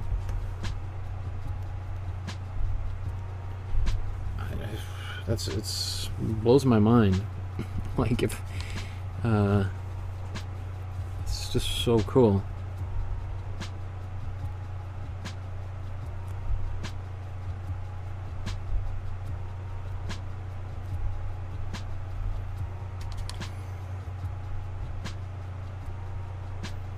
Now he might have been putting these brush strokes down in a much more focused way, as opposed to me just sort of trying. Actually, I'm doing my best to be as random as possible, so that I don't end up with like kind of a grid or something.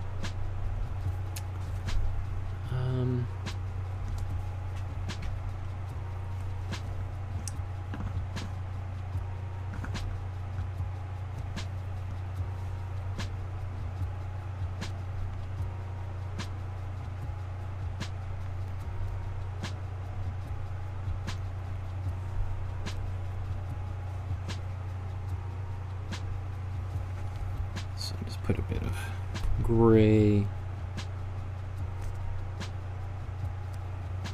some white over there.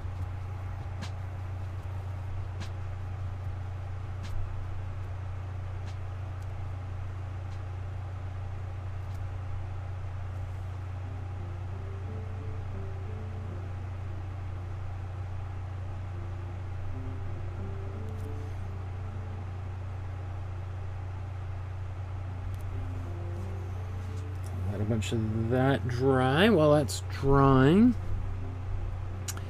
what should I do? Maybe let's touch that up.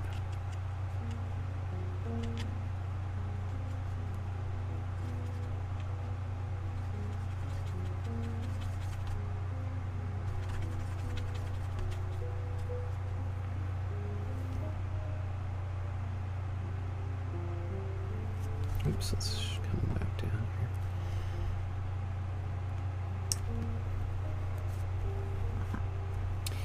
So I'm just, remember I put some white down here. Now I think originally that's actually just possibly the raw canvas, the white of the canvas, gessoed canvas there shining through. I kind of, obviously I usually put down my yellow to get started. So I kind of faking it out a bit.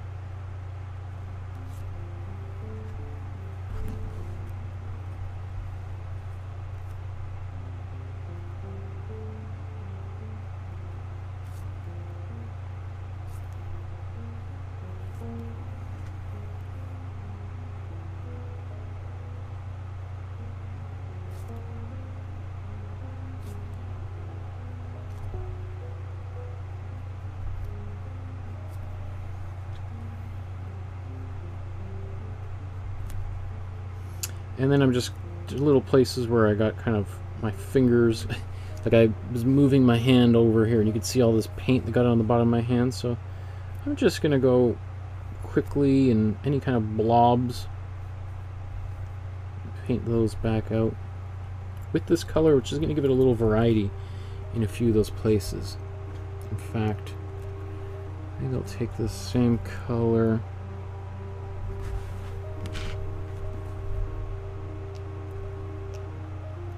Just trim this white down a bit.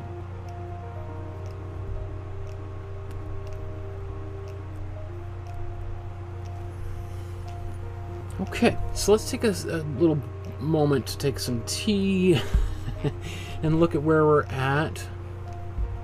Oh, come on.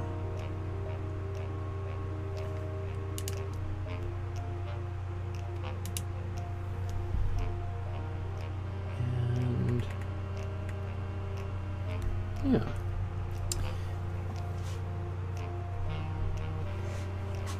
Oh.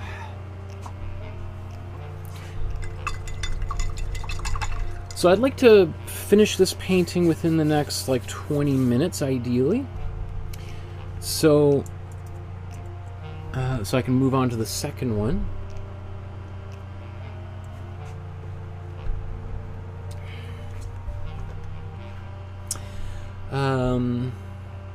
Heidi says, I noticed some repetitive brushstrokes between this work and Van Gogh's and Kusama's. Could it be a sign of mental illness? Heidi says, giftedness often goes hand in hand with disabilities. It's called a gift. And Deborah says, yes, Heidi. And Heidi says, yes, Deborah, I did a lot of research on this. And Paula says, thanks for all the research. We have gained so much rich information from you in the past. Thanks a lot. Yes, well, definitely Paul Wong, or not Paul Wong, it's a friend of mine, Matthew Wong is had autism or Tourette syndrome, and I think that definitely influenced his work for sure. I think he clearly, you know, he must have seen a lot of modernist images when he was in photography school, and probably was, you know, saw Van Gogh and Matisse and Milton Avery and some of the other artists that were mentioned in that New York Times article, and sort of was able to digest it super fast and create his own images without, like, it almost, like, it just, I mean, maybe we'll see over the years as more of his work comes out. You know, maybe the family has a whole bunch of his paintings that haven't been seen, and maybe we'll see, you know, some of the paintings that he was really struggling with, because it just seems like he just kind of just shot out of nowhere with all of this work that was already at a super high quality. I mean, it's again, that we could chalk a lot of that up to his autism and being just his mind thinking differently. Maybe he had a bit of a photographic memory and was able to access, which is something that many people with autism, not many, but some people with autism have. And he was just going right back to that, thinking about what he wanted to do, and was able to kind of just, yeah, that's one of the why I think autism is kind of, it is a gift, right? The opportunity to see things differently, unlike the way everyone else sees things, which is, I think, what we want art to do, right? We want art to show us something different and something new. That's where we look to art, is something that will, well, you know, the way I talk about art to my students at Emily Carr's, I talk about art as a force of healing, and that art helps us heal, and healing can mean lots of very different things. It can mean making something that somebody goes like, oh wow, I needed that Netflix show that just to help turn off that voice in my head. That's a kind of healing. Like, I think anything on Netflix or anything on YouTube, as good or bad as they might be, whatever those, you know, because all that, I think taste is quite relative, that can be a force of healing, right? Sometimes we just need something to distract ourselves, to take our minds off of our own issues, and then healing can also be something that spotlights a social issue, for instance, that points out like a social injustice that is wrong, that should be righted. Right, and that can also cause healing. So, you know, a painting like Guernica by Picasso that we're going to paint in October, you know, that's a painting that is like probably the most famous anti-war painting of all time, and it shows the bombing of this town in Spain by the Nazis, and it's intended to rouse people up and be like, hey, this is not acceptable. This is an atrocity committed by the Nazis. Like, people, wake up, right? I think that's a healing gesture, right? Is to be like, hey, this is a wound that needs to be taken care of. Let's wake up, people, and let's heal this situation. People shouldn't be just dying needlessly, right? Anyway, end of rant. Let's continue painting. I just mixed another kind of green that just to kind of go back into this tree, which I felt was maybe just a little bit blah, and just going in, and I don't even really know if this fits here. Let's take a look. I mean, I don't know if it was exactly how he did his, but this is just what I felt my painting needed. You look at your painting and you go, no, I think I've got mine is happy.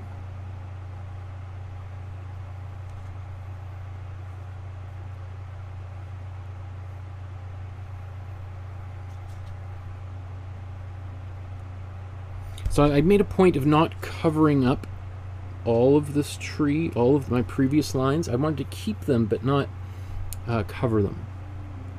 Maybe I'm going to take this same color. It's not exactly what he put here, but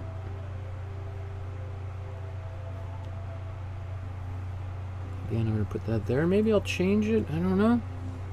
I'm okay with it so far. I think I've done enough on the left side of the painting that I need to kind of now turn my attention to this right side. So that side here, let's mix up. I'm going to get some white on here. Take a bunch of white paint. Let's take a bunch of this warm blue.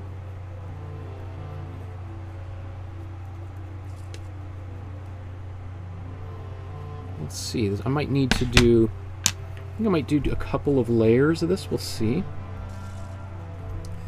Let's zoom back in.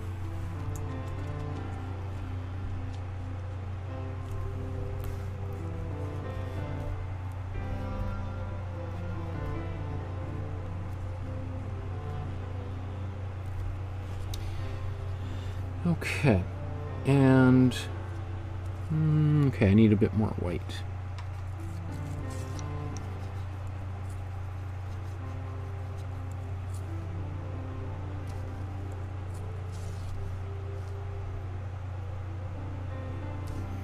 So I'm painting over lines, but not completely.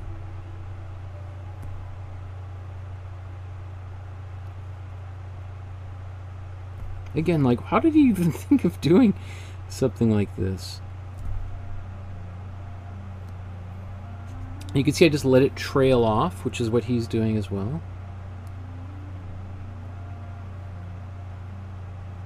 I'm not going to do every single one.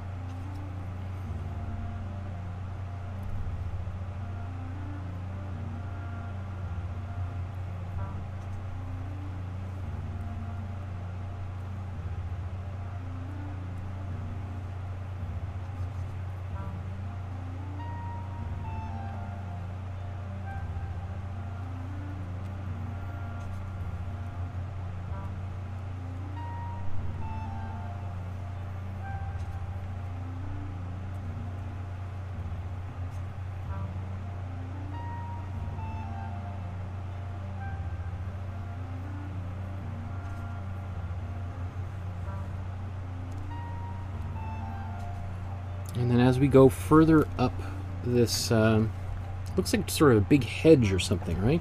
We're going to do less and less of them.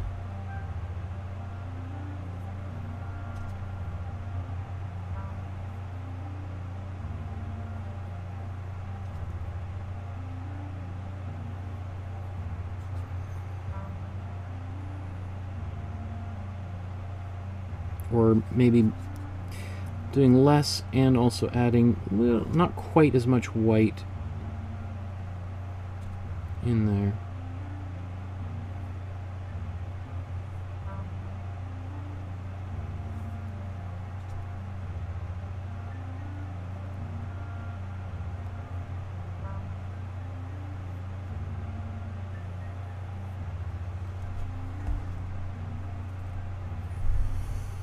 So maybe I'll let that sit for a few minutes. While that's happening, I'm going to go back in, taking the same color, and just go into this area here.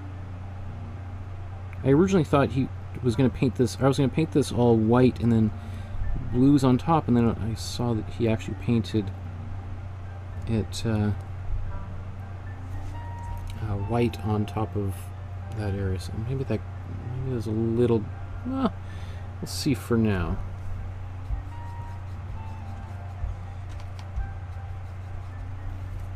Okay. Now there's this brush, that line there, so that's quite bold. So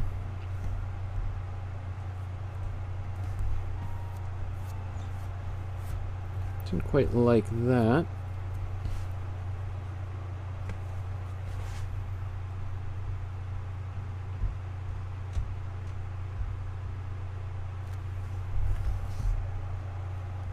I might come back and put a little more white over top of that.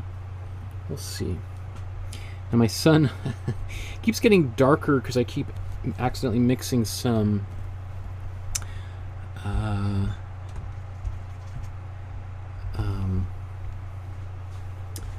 blue into the white. Okay, so what I'm going to do now is I'm going to take some cool red. Let's even add a little bit of white.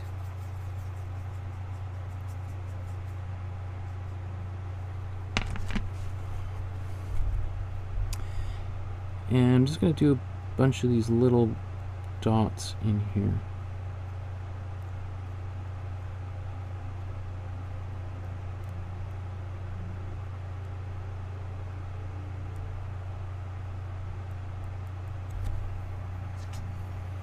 And then we'll be pretty close to being done, I think.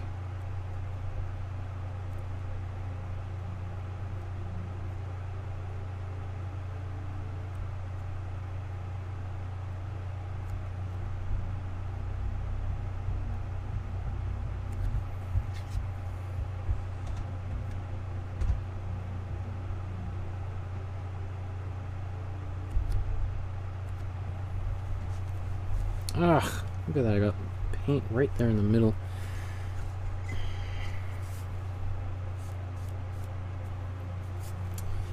If you get at it quick, you can get a little bit of water on there, you can wipe it away in good time.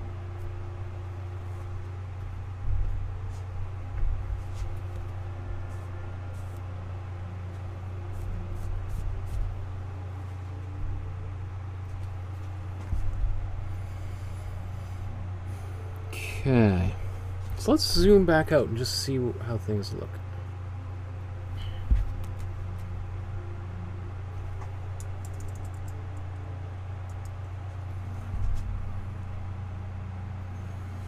This is definitely could have gotten much darker. I think it has to do with maybe the density of lines.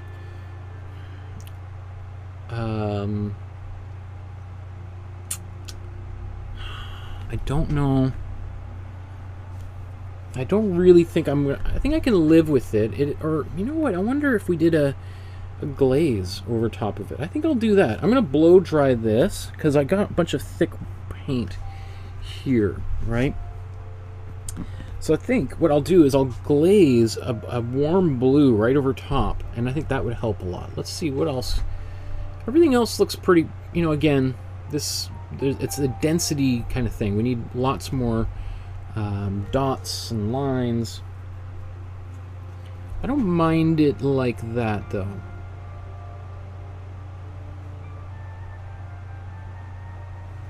That, I think I'm just going to use a fresh brush and put some...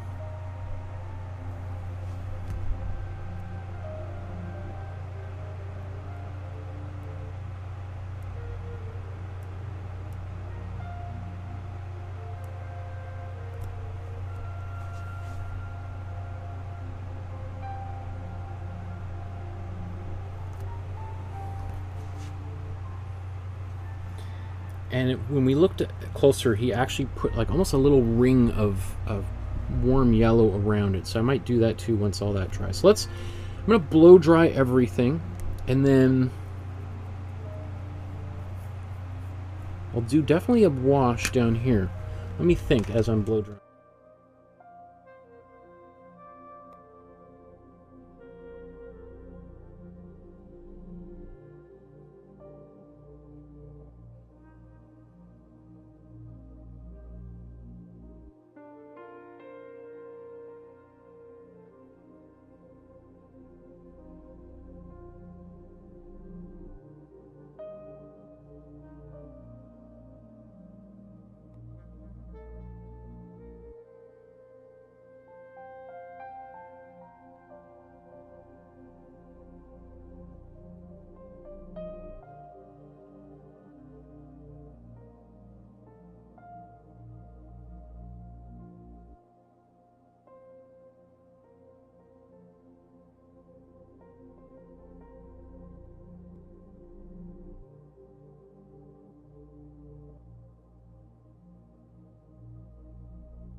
Okay, so I want to move on to the other painting ASAP.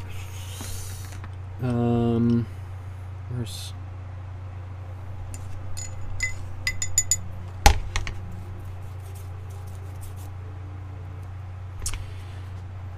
So let's get some glazing fluid on here.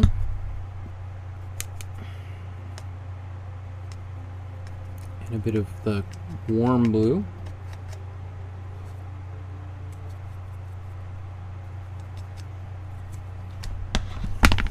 And then let's just paint over this. So obviously we need more.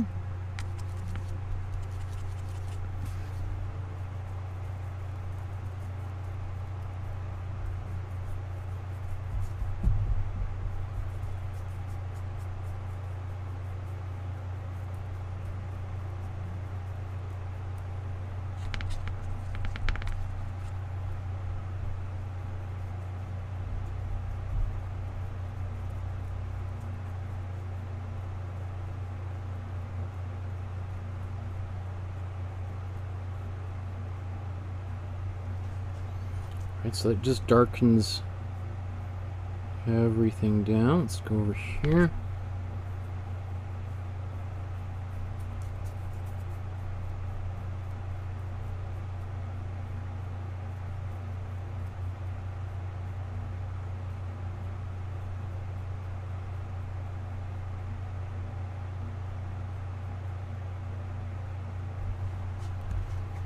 Okay, let's take a look at these side by side.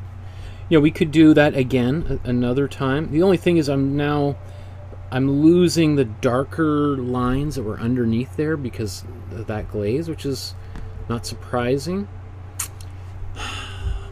I am tempted to do the same thing elsewhere. Let me see, like, I'm tempted to do that right up here.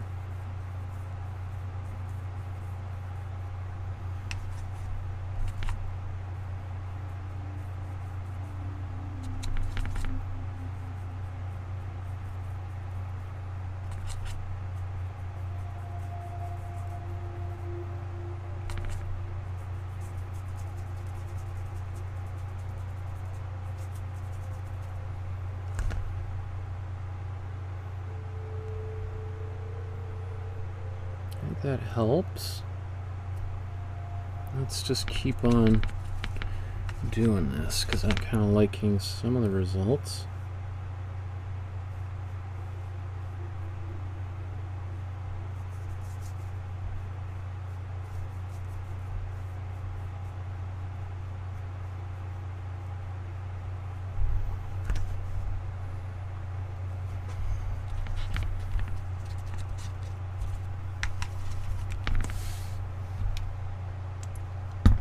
Okay.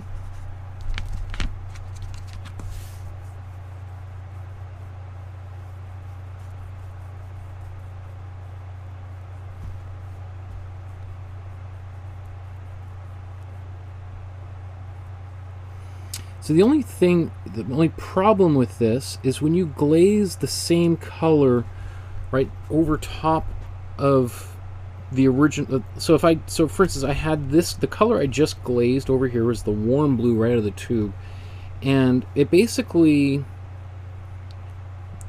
brings everything up to make it to that same color. So it kind of hides things a little bit, which, you know, depending on what you want to do is a good thing or a bad thing. It just is, it's getting rid of some of that detail.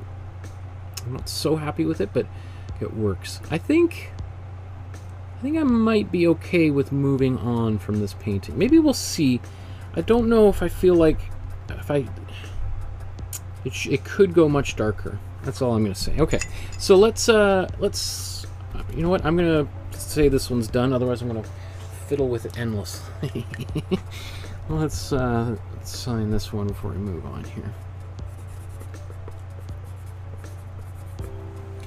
And I'll also think about, maybe we'll put a timer on the second one and try to get that one done.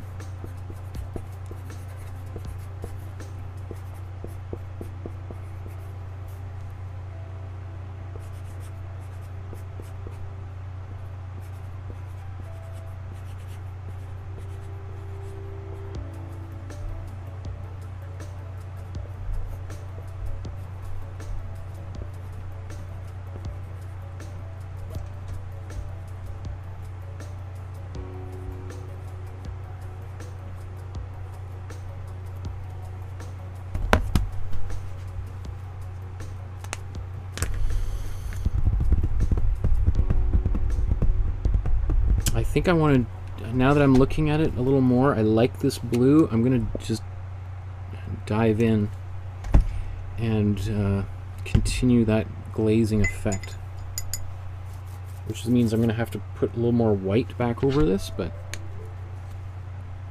so it, you know, it's just what happens, right? Okay.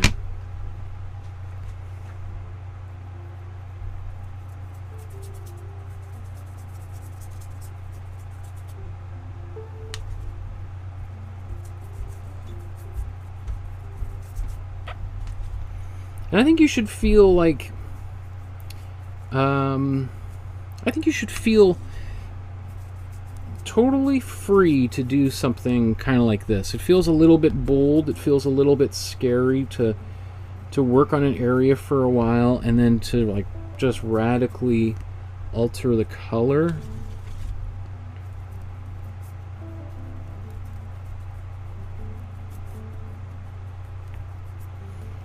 But just remember, if you manage to make it the first time, you can make it the second time, and the chances are it's going to be way, way better the second time. So if you make a mistake, or it doesn't turn out the way you want, then at least you know. I'd rather be sitting on the couch looking at this. See, actually, I like that better now. Now that I look at it with a little bit of perspective, I don't even know if I need to do those highlights on there. Maybe a little bit, but I don't know. You know, I can, for instance, let's just dry off that brush a little bit. Maybe just use my finger where the white is.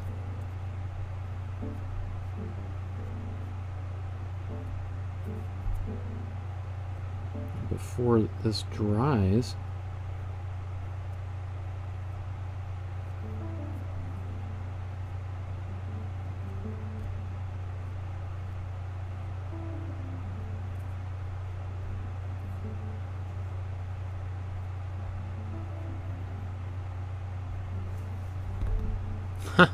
That works just as well, right?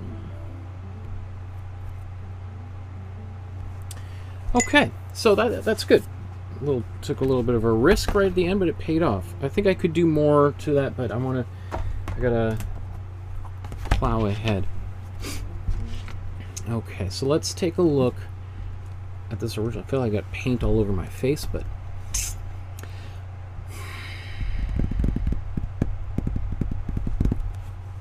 let's set a timer here. I'm going to make this painting in 1 hour. Okay, so less fiddling around. What's going to happen is I'll paint this more like how I would paint it. So that's going to mean I'm going to obliterate some of my lines as I do this. But I've got, you know, I think of doing the outline as a lot like is the first draft of the painting. It helps me just understand where everything is going to go in here. So let's get a brush out. Let's get some cool blue. White. Oh, my paints are kind of a little bit muddy, but I don't mind that. I like it when the paints are a bit muddy. So as always, I usually like to start in the background.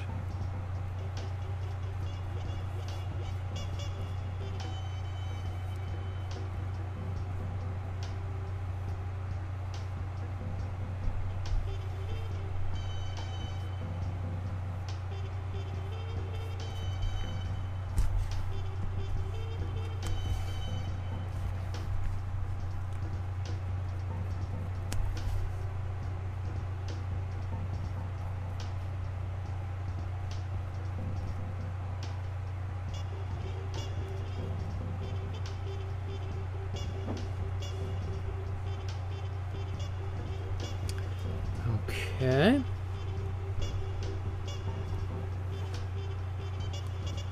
let's now move to the foreground. I mean, I got some of that blue, this warm blue. I'm going to put some white in it so it covers the bottom, or the yellow, pretty much better.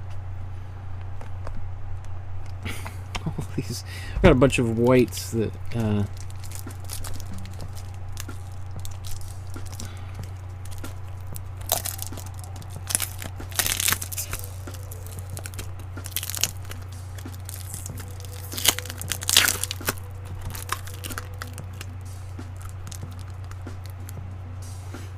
there's my palette knife.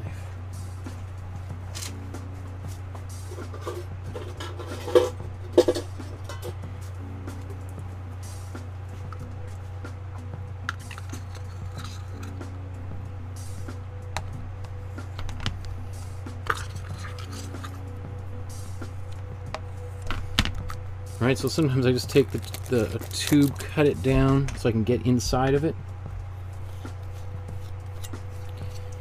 I think over the weekend I'm going to make a point to get a new painting shirt too.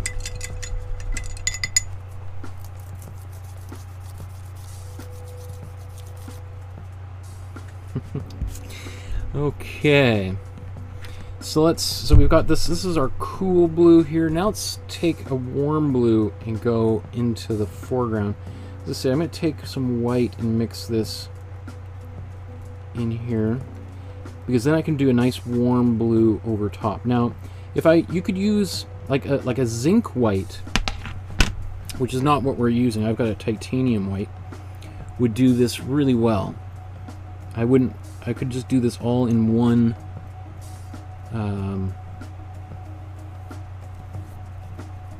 I wouldn't have to do 2 layers to get a nice warm blue over top of this.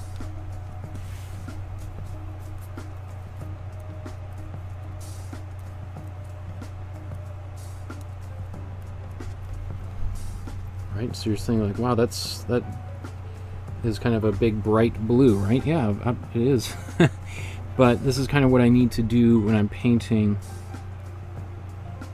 with the particular palette that I have. Because I've got this bright yellow underneath. If I just keep trying to put warm blue over top of there, it's just going to keep on going. I'll never be able to get it as dark and full of color as I'd like.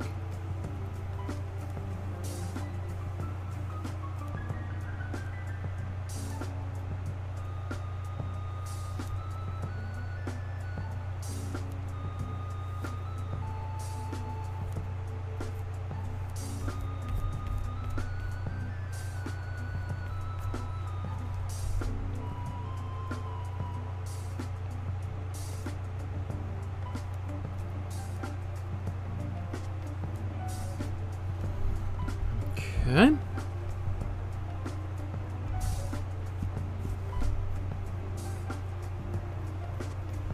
That's good. What else can I do with this on my paintbrush? I don't think there's much more. Maybe I could make a gray. So remember we made gray using the cold blue and warm red. So I'm just going to take some white. It's all very wet here.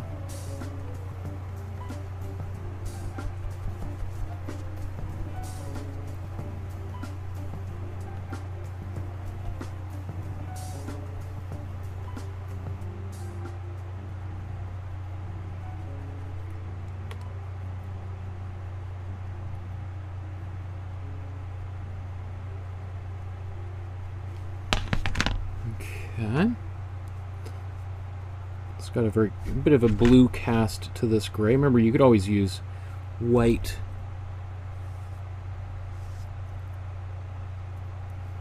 and black to make a gray. I always prefer to mix my own. It's a little bit dark. That's okay. I think I'll start with this.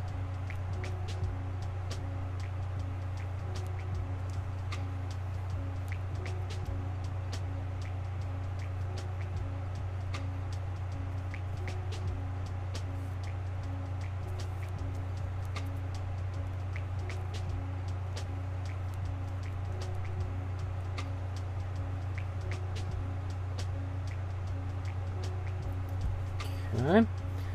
Wipe that off. I think I'm going to take a bunch more white. Mix that here.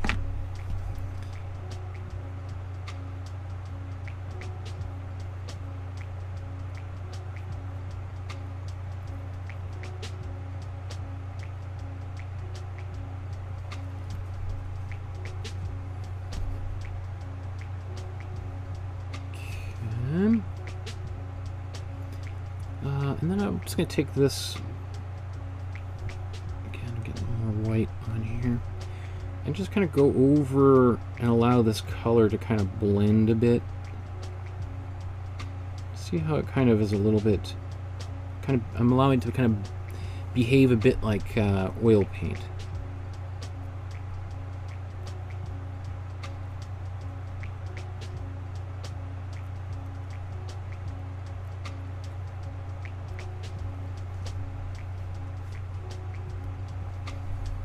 Same thing, let's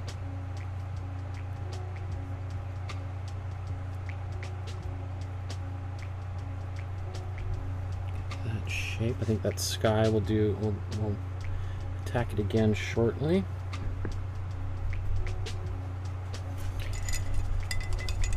Yeah, clean my brush. I'm just going to take some white and paint the white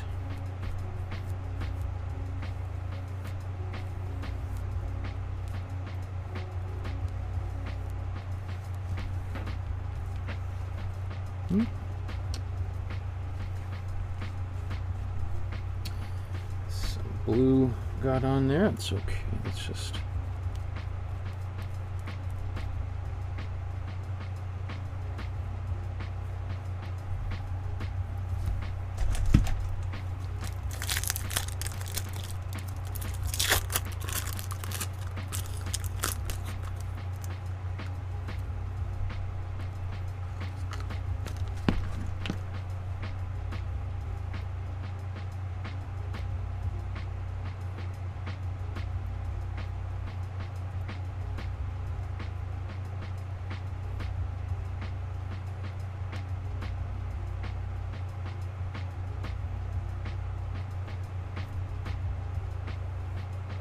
And again, I'm painting with a big brush to do all of this. I would strongly recommend you do the same. Don't get into those little fiddly brushes.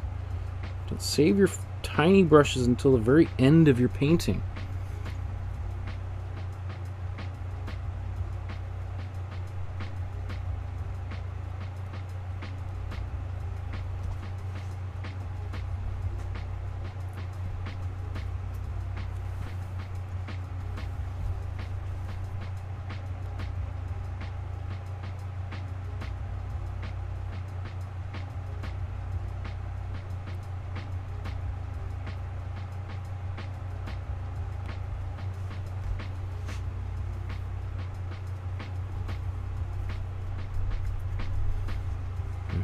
Okay, what should we do next?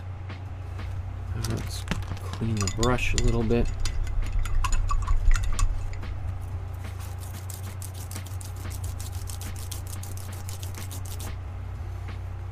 I think that yellow might be fine like that. Maybe let's take a bit of both yellows.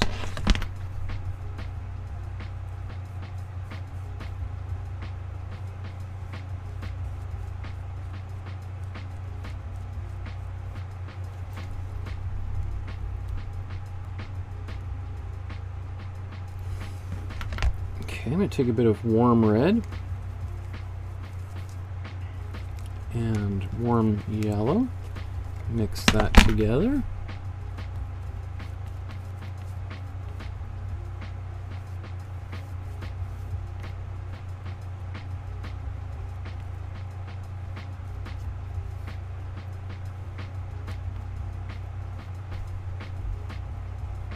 That's pretty good. There's some orange right there. I think that would be best served though if I painted white there. Maybe let's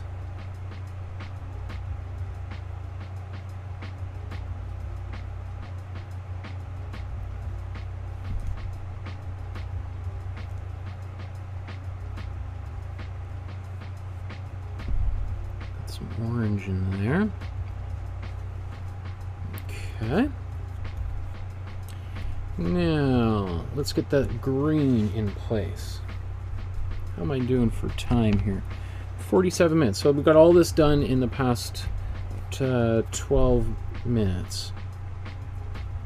Let's get this green. That's kind of a bit of a muddier green. It looks like it's a cool blue. Do I have any cool blue left on here? I kind of have it here. This mint green, except it's got some gray in it. So we'll kind of mix it again a little bit here. If anything, maybe I'm just going to take this cool blue right here. Is that going to be too intense? If I think it's actually going to work well. I'm going to paint this cool blue in the background here. Yeah.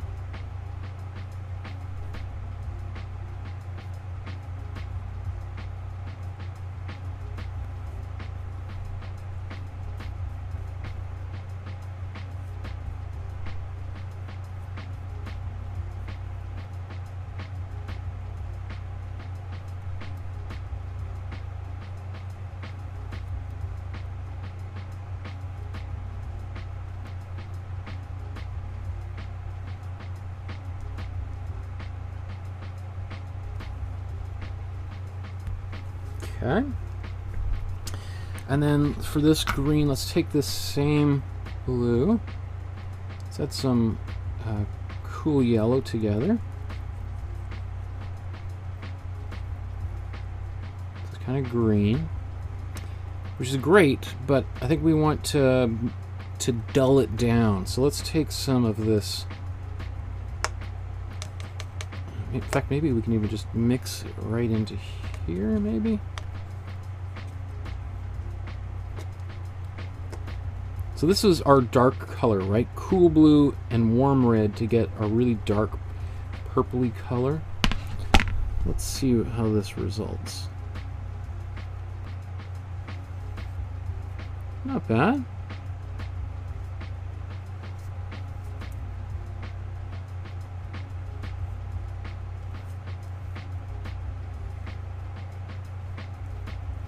Might be a bit on the darker side, so I'm just going to take a bit of white, scrub this in here.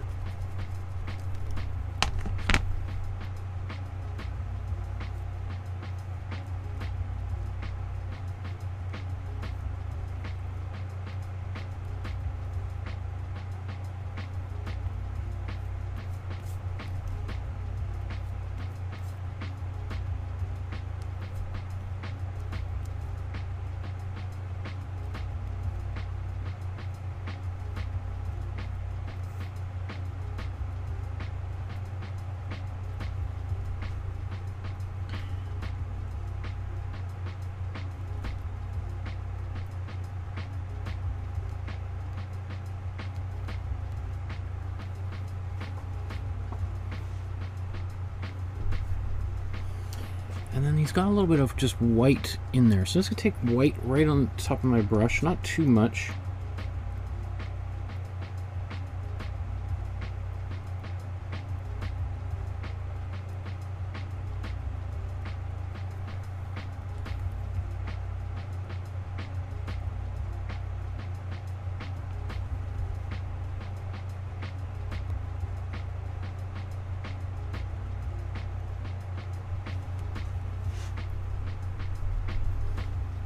Okay, and then taking my preview, the color I just had, and just kind of going back up into this, just sort of blend out some of that white.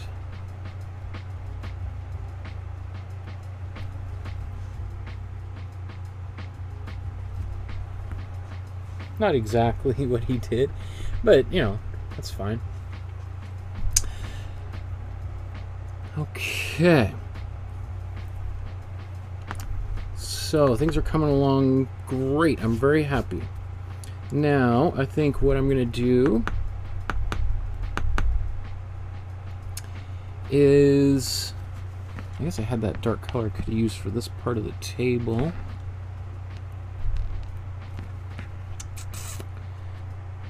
What should we do? Let's mix a bit more of our darkest color.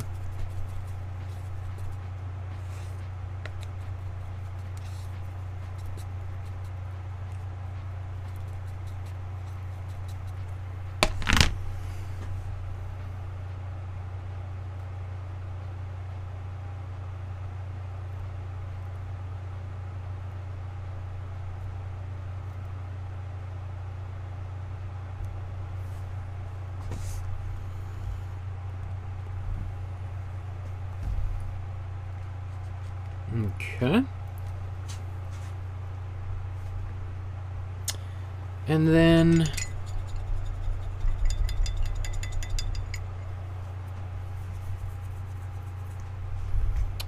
let's get some warm blue back out on the palette.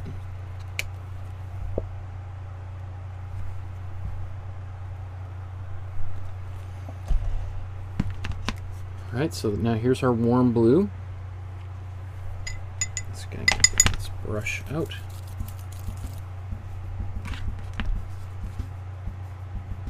Take this warm blue right out of the tube, and then I'm just going to now paint this all over here.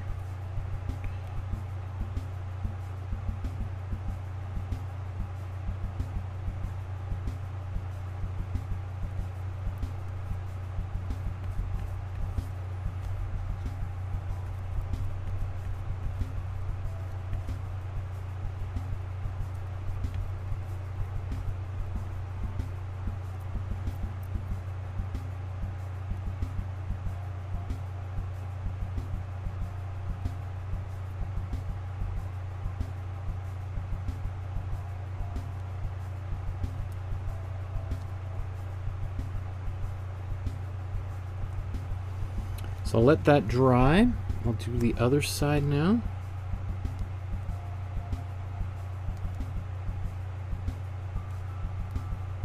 Might have to do a second coat of this.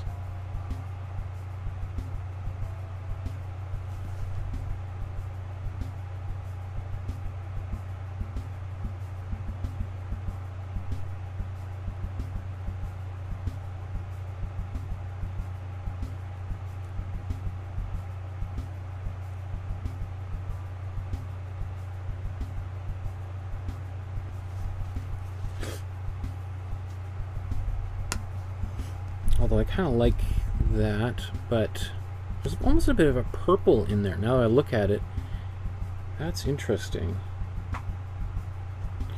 Maybe, hey, let's just do it right now. Let's take a bit of this cool red, warm blue. Ah, there's the secret.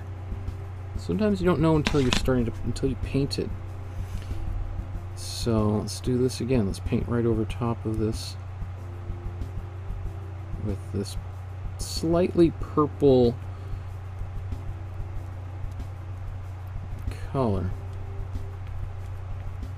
Now, I'm sort of being punished a little bit for my impatience, because you can see the color streaking here a bit, because that first layer wasn't quite dry, wasn't nearly dry at all. Now I paint over, so I'm kind of like scrubbing that paint off. So what we'll do is we'll blow dry it. Oh, up here too.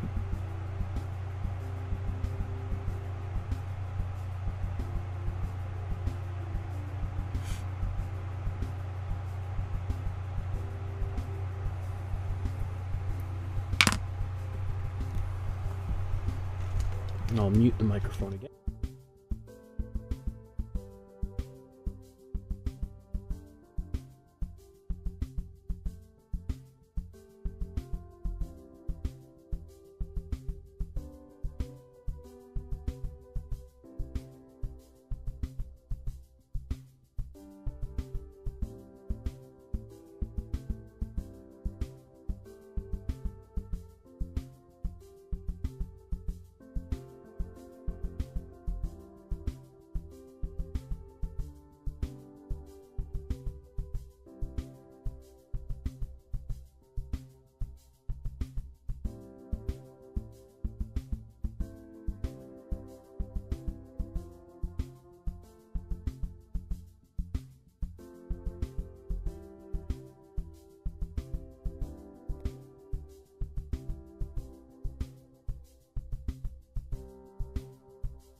So I look at that blue, and it doesn't, you know, if I compare them side by side, it doesn't bother me. It is a little bit streaky. Maybe I should just finish it off. Let's just go. Yeah, it does look better. I was going to say, let's just leave it, but then, you know, especially when I'm up against the clock, but it does make a difference, doesn't it? An extra coat. I am in a, you know, I'm trying to get this painting done as quickly as possible, but it doesn't mean I should just get lazy, right? Because I got 37 minutes to go before I want to have this painting all finished, and I think I've set myself up pretty well.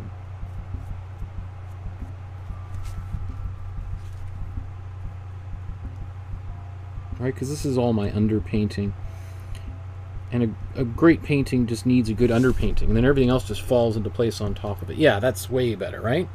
Way better. Okay.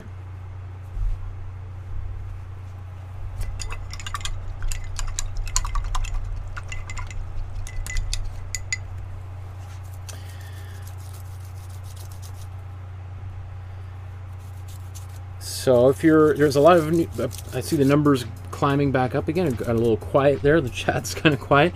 If you're new to the channel and this is the first time you're ever seeing me, please like the video, probably because that's why you're still watching me. Subscribe, hit the notification bell, because I do episode like this twice a week, usually, sometimes 3, 4, 5 times a week, depending, when we're looking at artwork by all of the great artists throughout history, from every culture, from every country, gender, religion, whatever. We've been covering all of them, right? So if this isn't your kind of art, the one we did just a few hours before this, a Paul Kane, couldn't have been more different than this, right? So, yeah, let's keep on going here. I'm really happy with this. You know, we're at 25 minutes, and this is like a really good underpainting. Because now if we look at what we have to do next, a lot of it is just lines and details, right? So it's like, what should we do next here?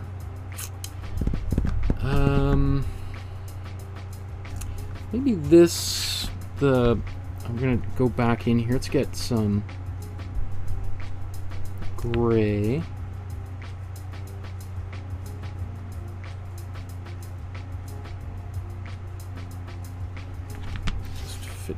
Fix that this cloud form up a little bit. That makes me happier. Should I put more white back there? Potentially.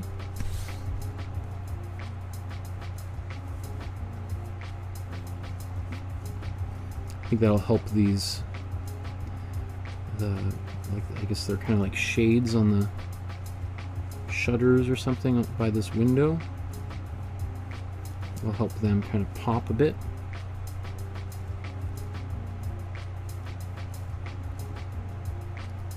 He puts a little bit of pink in here, so let's get a bit of that.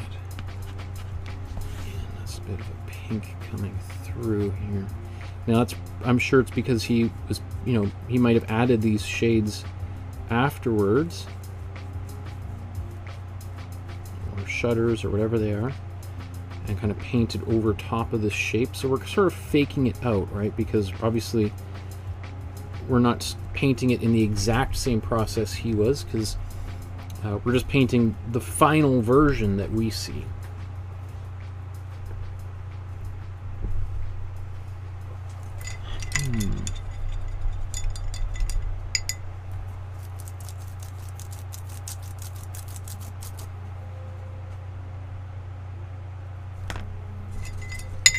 It's going to take a second to clean off some brushes so that as I pick up speed here,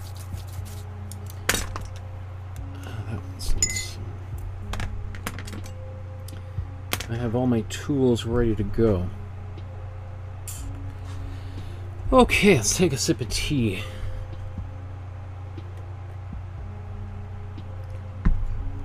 is there anything glaringly missing? I don't think so. I think I might be well served at this point to paint the what would you call this? I guess some sort of plant organic shapes here, vines on there. So I think that would probably be a good step now. So he's painting. Need some warm red, more warm red.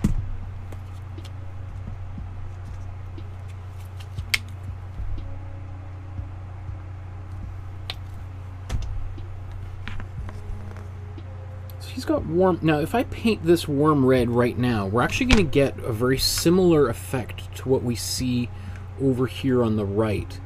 And it looks like he probably painted the warm red directly over top and then had to paint it to another coat at least. So I'm going to get some more white out of this tube.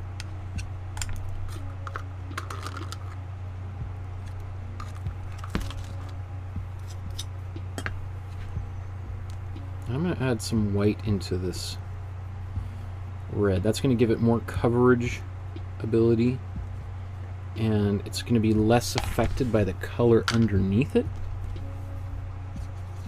And as I paint this, we will how about let's zoom in. I don't know if I've even zoomed in on this painting so far. Let's go right up. This is the top right corner of that painting.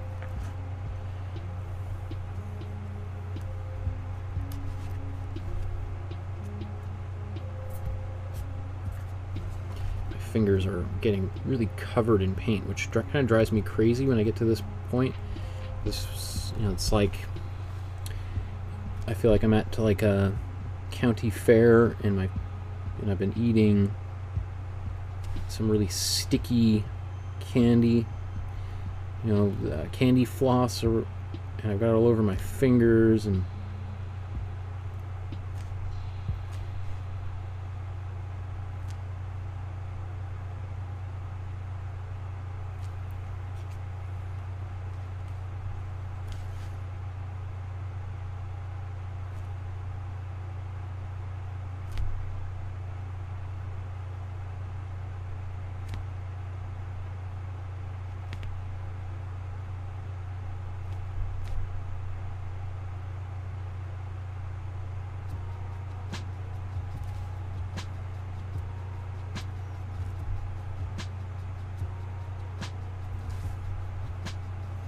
Right now, I could go over top of that with just red right out of the tube, and I'd have a lot of confidence that it would look really nice.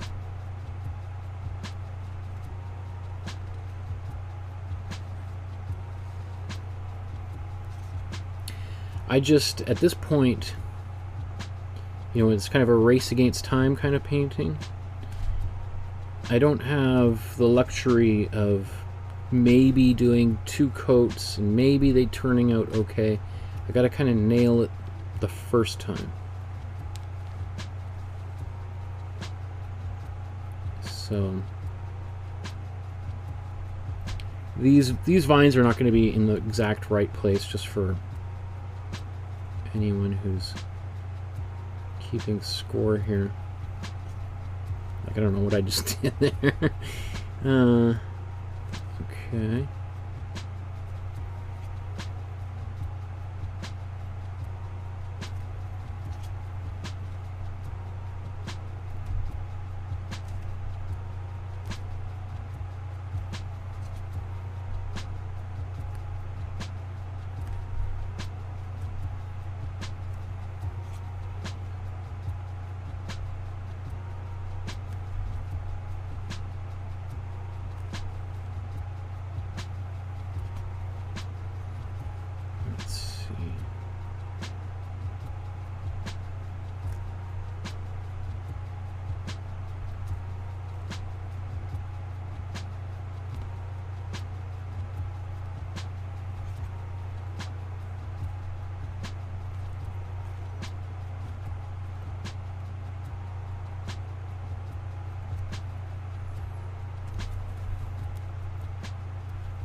So this is the top of the chair right here. I'll just leave this here. That's basically that point right there. Maybe even should come up a bit higher, but I think I'll just leave it.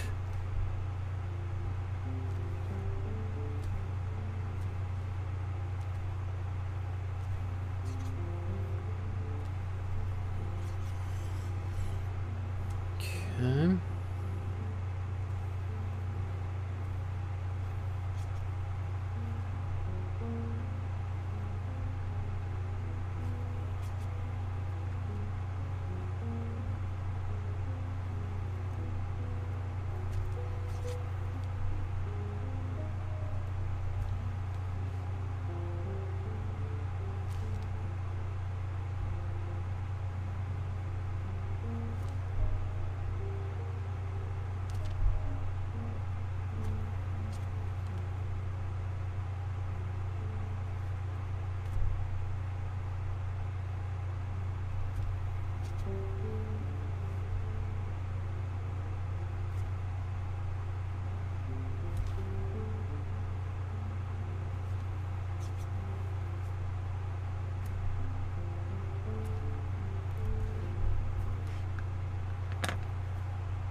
So I find my eyes are getting a little crossed trying to figure out what exactly I'm looking at here.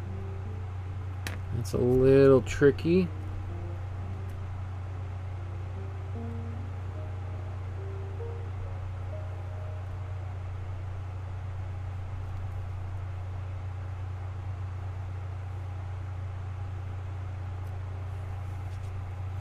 But I'm not going to let that slow me down or frustrate me. I'm just going to keep on going.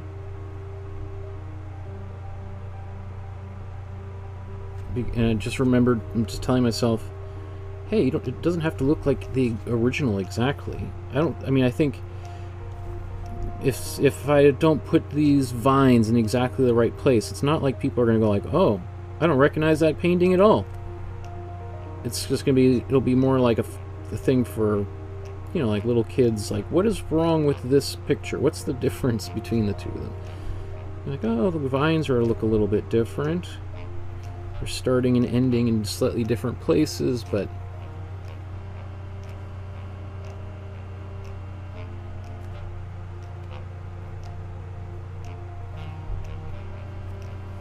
and that could show my own ignorance. Maybe these vines are, you know, these clearly where he put these things is part of what makes this painting great, and potentially me and my lack of attention to detail is what's going to result in a inferior painting that isn't worth $5 million, right?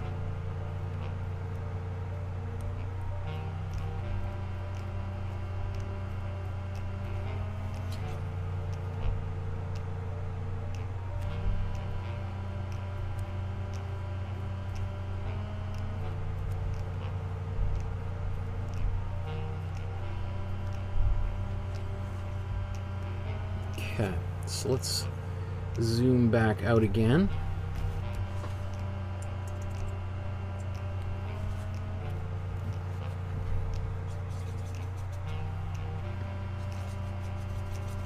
I'm going to mix just an orange that I'm going to put right here. I'm just going to paint that bit of orange there as well.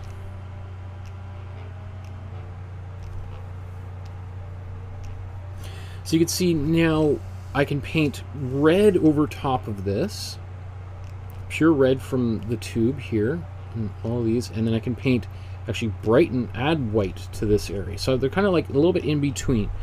Let's look at our time here. I got 22 minutes left. Let's see. It'll be a race to the finish, but not out of the range of possibilities. So, what should we do? I feel like I want to get this table back into place. And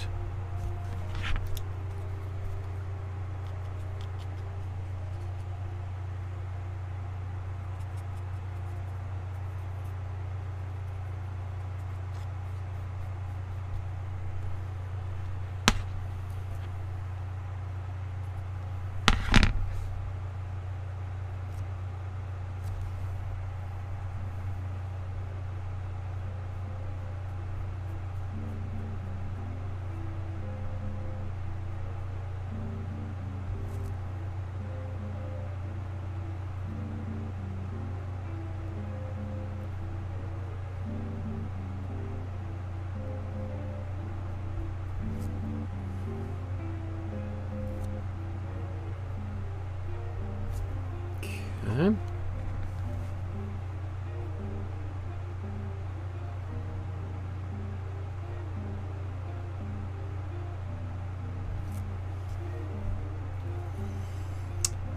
So I just took a kind of a gray that I had, and I think, do I need to, oh, I need more of it, so let's mix a bit more of it.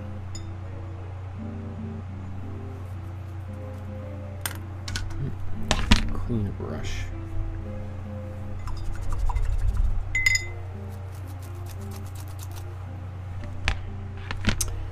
Some more cold blue.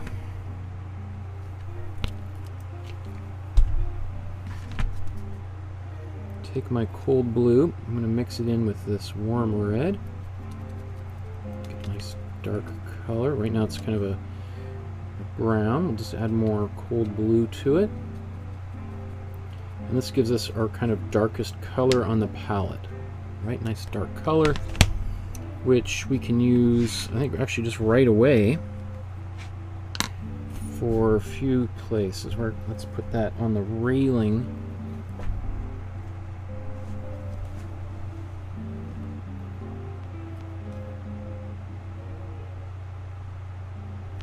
Let's zoom in.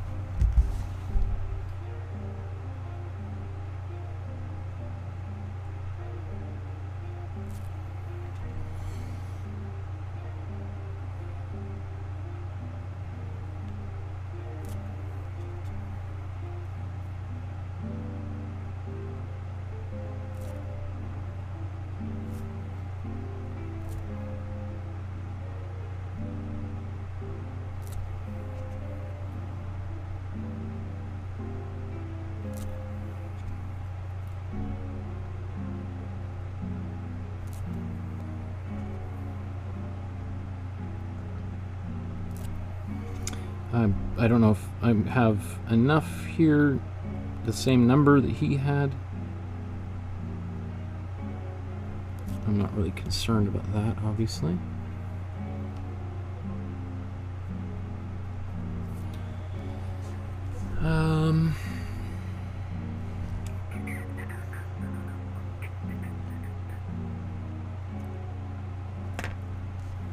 I think I'm going to zoom out a bit. Should we just start doing these the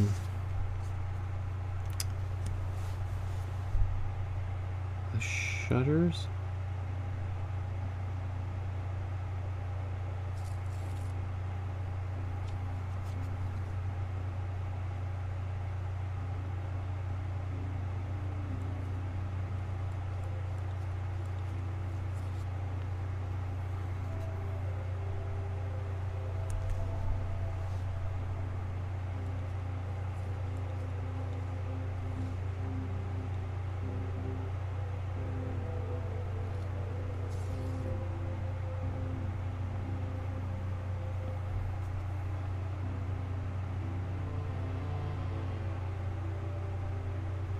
Again, you can see how far I'm holding this brush away. I'm not right up here. I know that's kind of tricky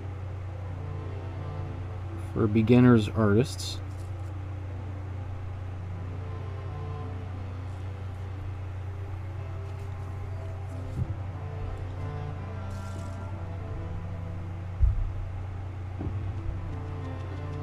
but it's a good skill to develop.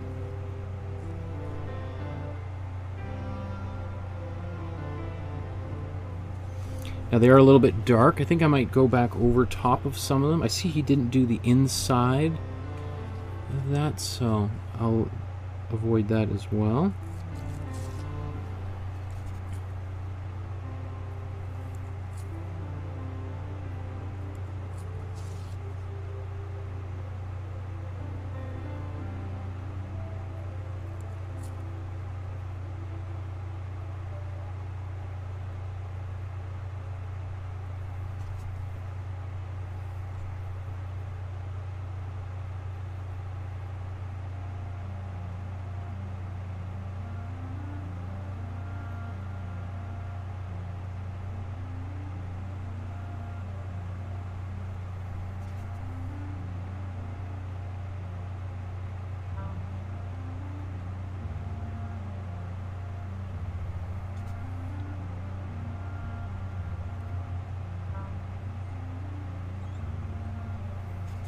So I think what I'm going to do is I'll paint these stripes like this, these dark ones.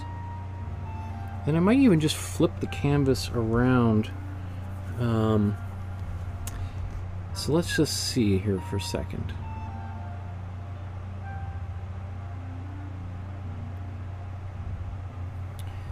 Let's get a bit of other colors in here a bit and just kind of modify this dark color ever so slightly.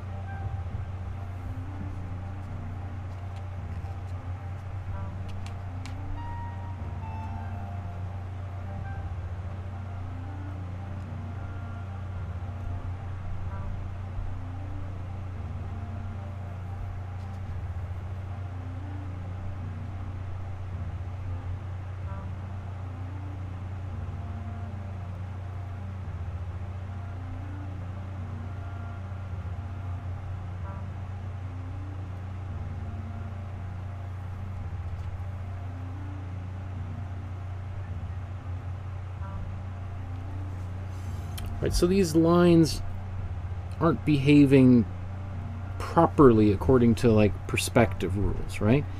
But that doesn't bother me. It's his own particular kind of unique style that he's applying here.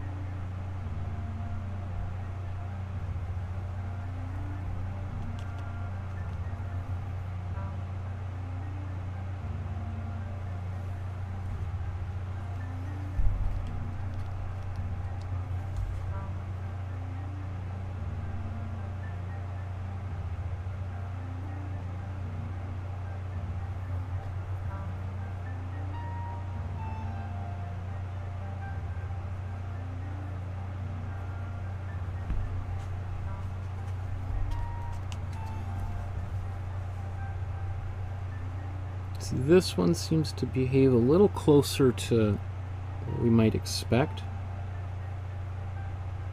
See, I'm just going to divide it in half.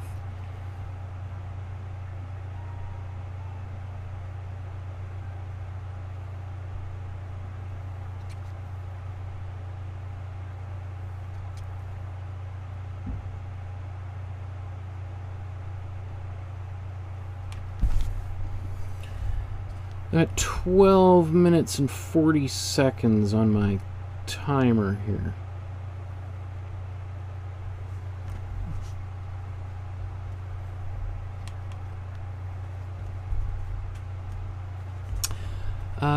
Let's see if we can get a slightly different color going.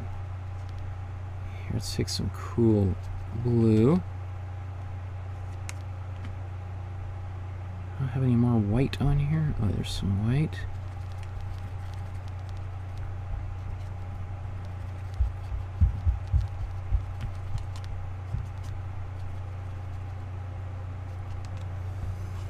Okay.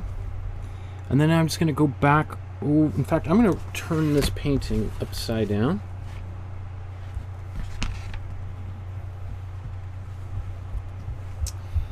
And just go over top of these lines, trying to leave a little bit of that black there.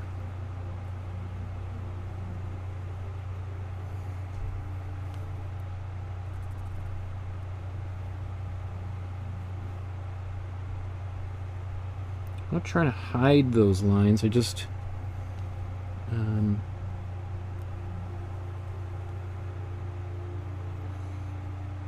they kind of petered out a little bit at the bottom when I did them originally, so it's like, let's go the other way with this lighter color.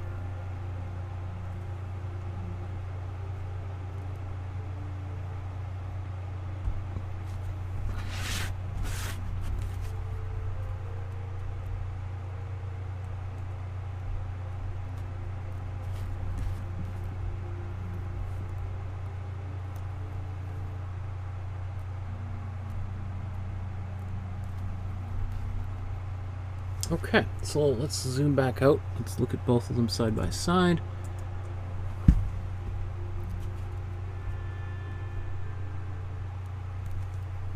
Okay, motoring along here.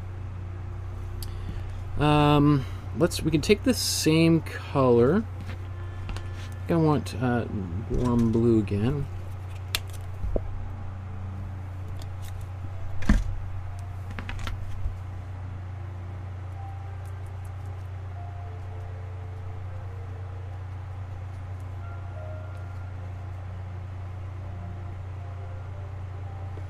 This is kind of tricky. I think what I'm going to do, I got that color.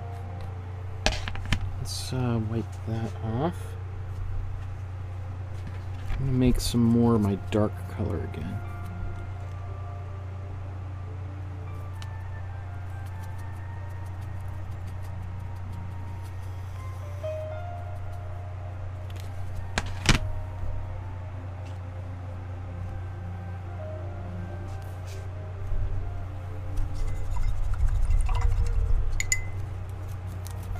I wonder if people are painting along with me or just watching.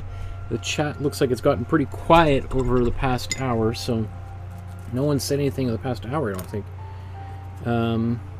So, which is a little unusual. Hopefully it's the computer's still broadcasting. We haven't shut off. Which has happened. Okay, oops. Let's go here.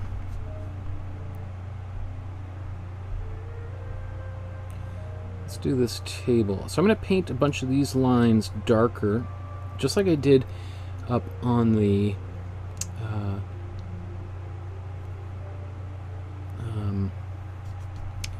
window shades, I guess.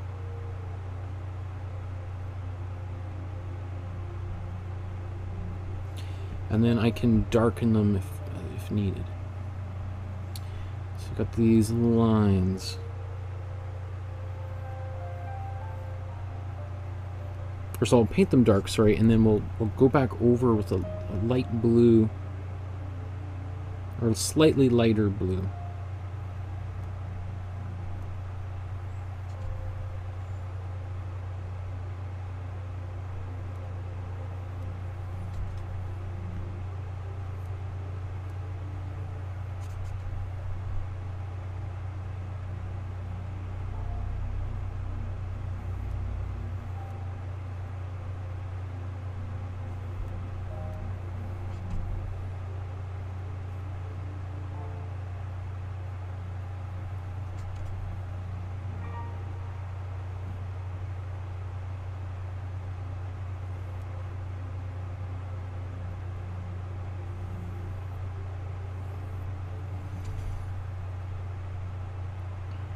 So, you know, most artists, their instinct for this kind of thing would be to paint things much brighter.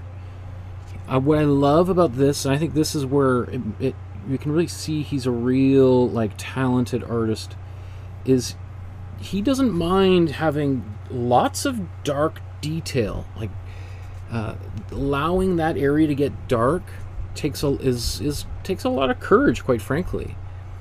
Let's go. I'm gonna add little bit of white into this dark color. We got a chair that's going to come. Where's the? I was going to drop a line to somewhere about here, right?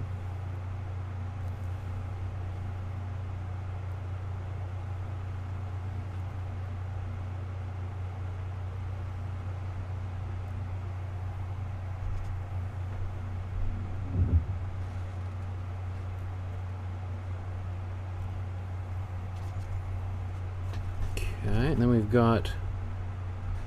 I'm going to do the back of this chair somewhere like here.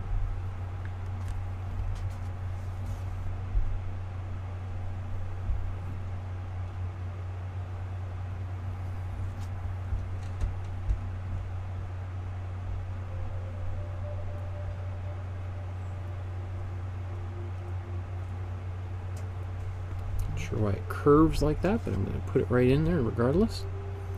Let's do...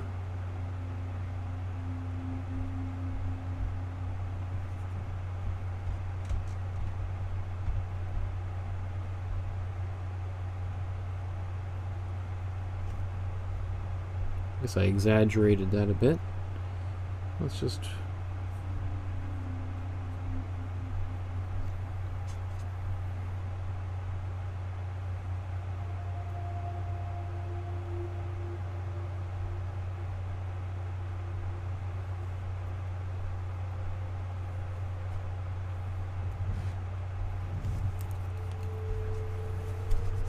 I'm just going to get a little cloth. I'll just clean things up here.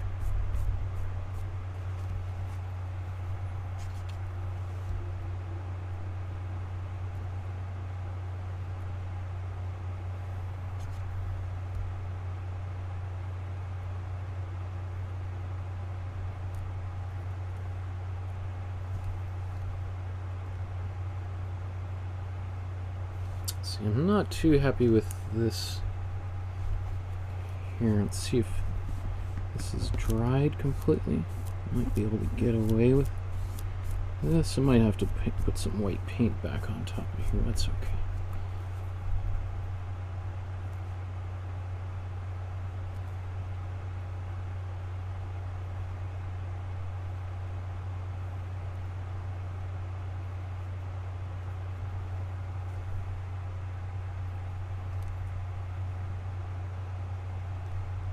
Okay.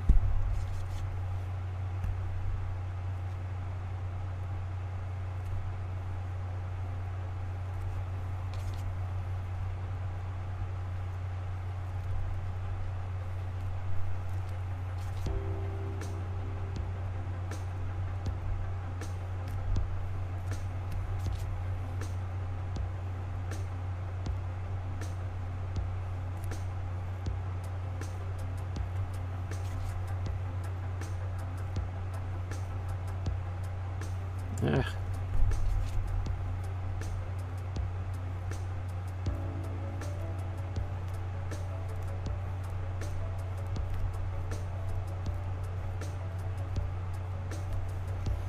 Okay.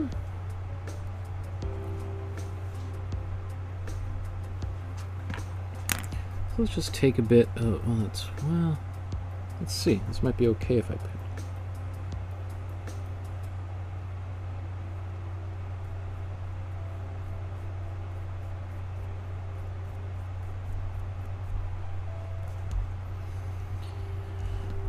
And I'm just going to paint this inside.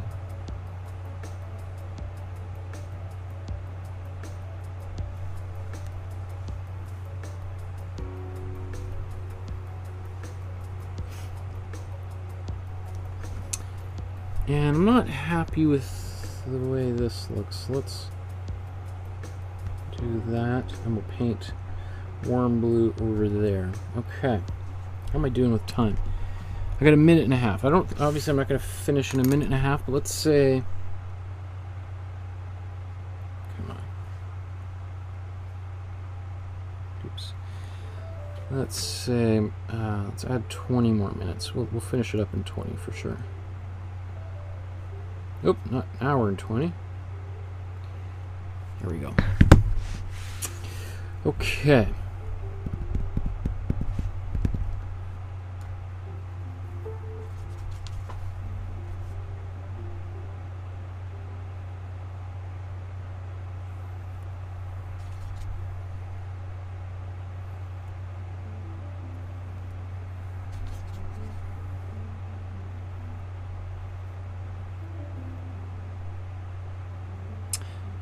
Let's see.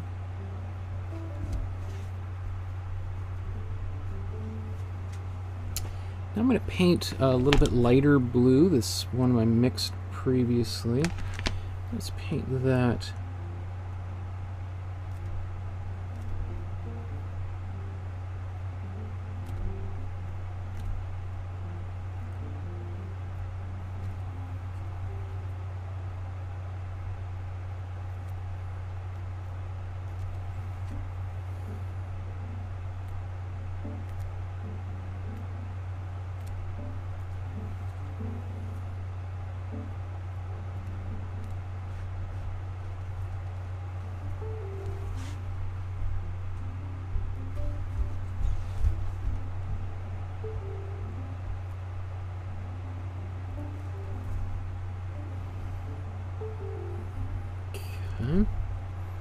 I'm even just going to do...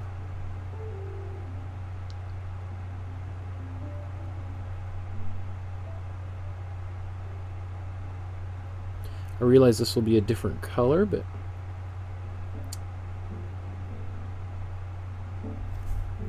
One thing I always like is I want as much variety as possible, so I like building up different colors on top of other colors, so that feels good there. Like, same thing, all this is going to be green here in a minute.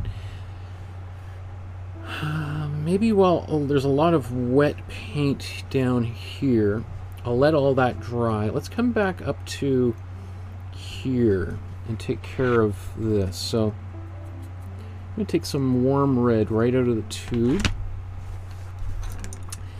I'm just going to go back over top of many of these lines up here.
See what difference that makes?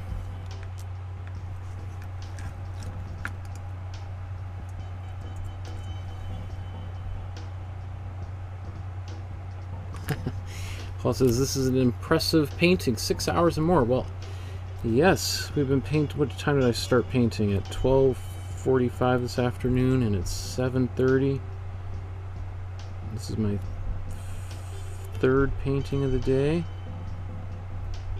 Obviously this video is 3.5 hours, so yeah, it's been a busy day. Busy day.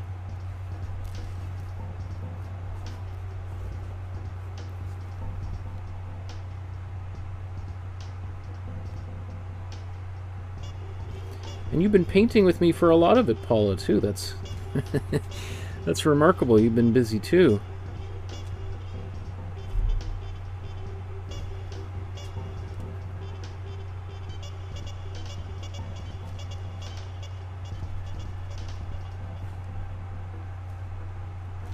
But you know, when you get the bug to paint, it's hard to put the brush down, isn't it?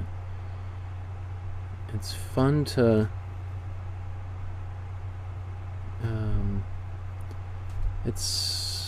I wrote my graduate thesis for my master's program on art and magic. Because when I was a little kid, I wanted to be a magician. I wanted to be Doug Henning or David Copperfield. Both of two names that my thesis advisors told me to take out because people don't really take Doug Henning or David Copperfield very seriously. Although people may remember some of them, and they were, very, especially Doug Henning. I don't even know whatever happened. I don't know if he's still alive or what, but, he was, I remember as a kid on television in the early 80s, he was, if you were to ask somebody who a magician was back then, they would say, Doug Henning. He's the man. Bell bottoms and... that's a little too pink. So let's go back in here with just some red and just paint some red into this pink and let it kind of blend with the color we're just putting in here.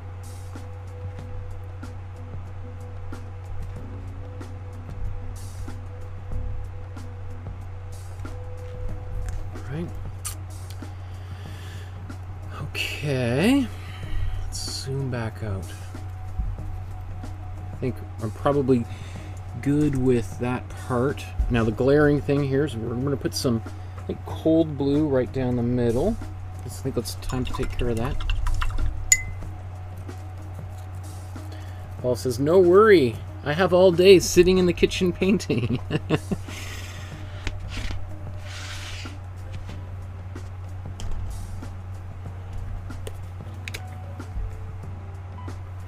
Okay.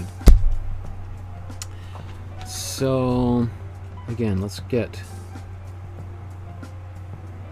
I'm taking cold blue right out of the tube. And let's imagine there's this serpentine line going.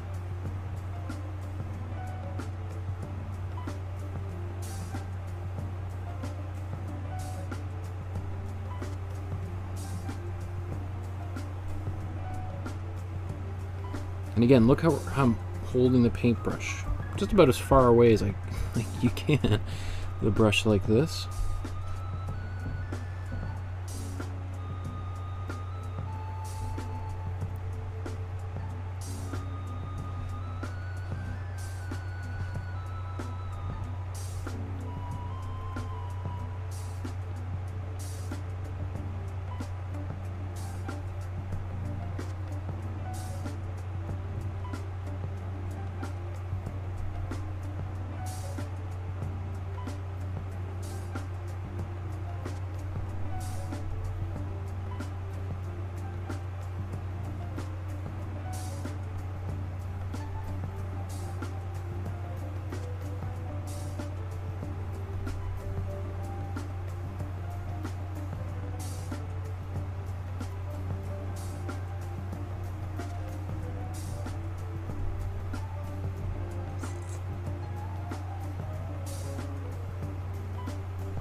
Interesting. He's got it's coming right. It's almost like the chair is growing out of these lines on the floor.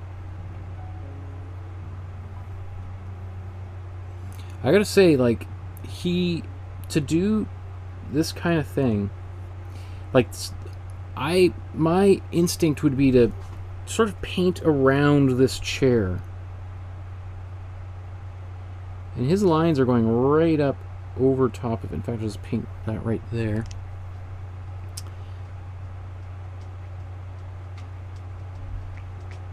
And I find that really interesting. Okay, I think I got all the lines and we're pretty close to the right place. Now I'm just gonna do a whole bunch of little dots all over in the inside here.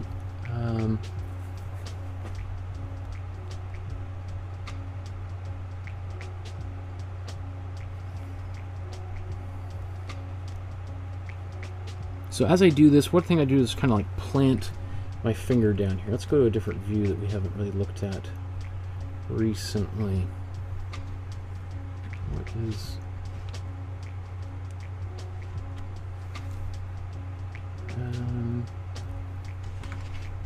Let's zoom in.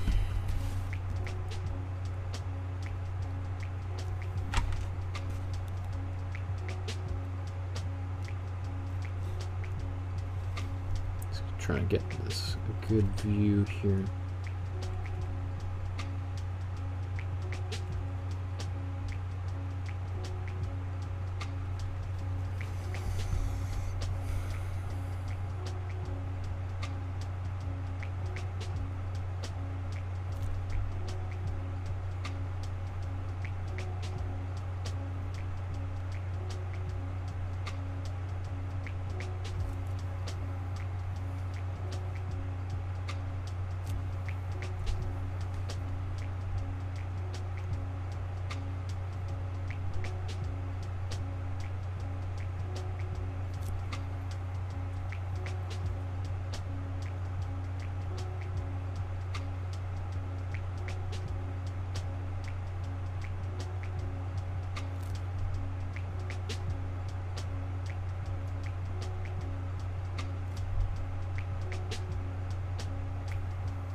My hand is brushing up against, or maybe it's my sleeve. Something is smudging paint all over.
Doing for time? 7 minutes.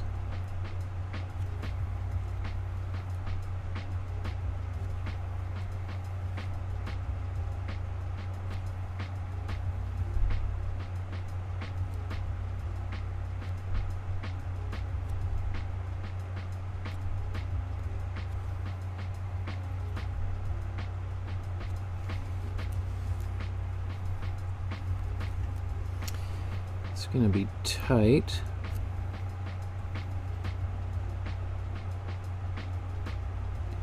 But even if I don't get it all done in that amount of time, like I find it very helpful to work with a bit of a timer, just to keep the train running, and to, you know, avoid getting bogged down in details. And you probably say, well, you're the guy who spends 2 hours painting a sky. Yes, it's true. Maybe I should be putting a timer when I do those things for sure. Yeah, I'll take my own advice. Absolutely.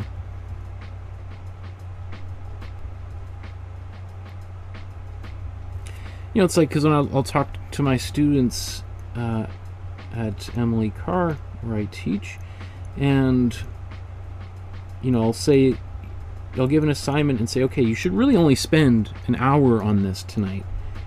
And then some of the students, next day, they bring them in, and there's inevitably a couple people who don't even hand the assignment in, because they're like, it didn't turn out very well.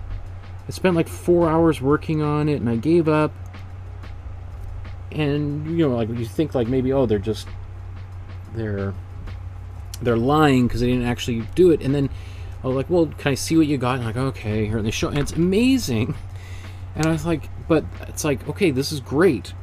Why did you spend all of this extra time on here? I told you just to really try to spend an hour on it.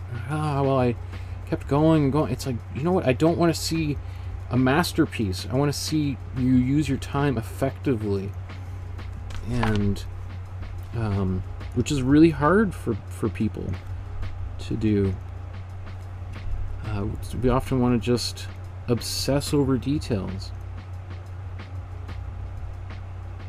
You know, and I am not above any of that. You know, you see me obsess over things all the time, right?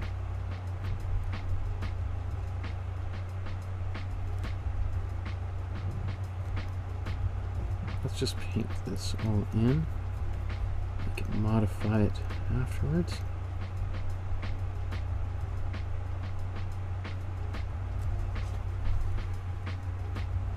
I think looks like there's some cool blue mixed into that yellow, which we'll do, I think, shortly. Okay, let's zoom back out again.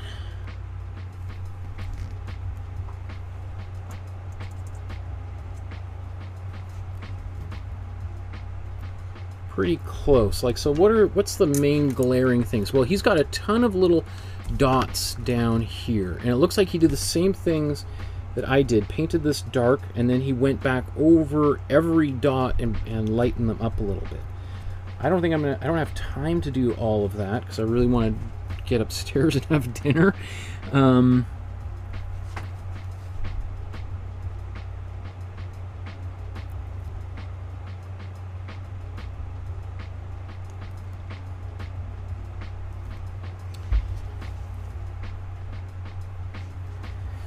Let's go under this table here.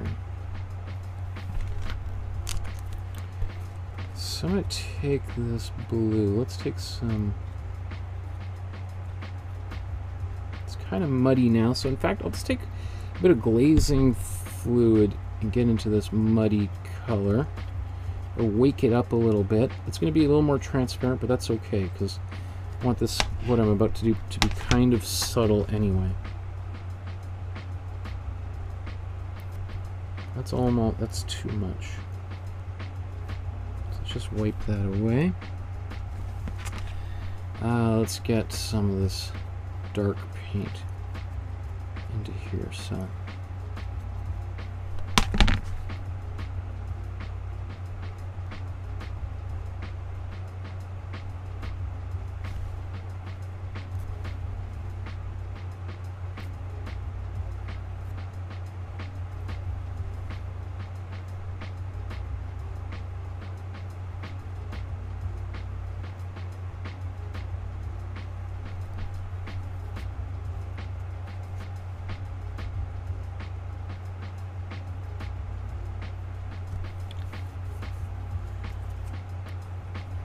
okay.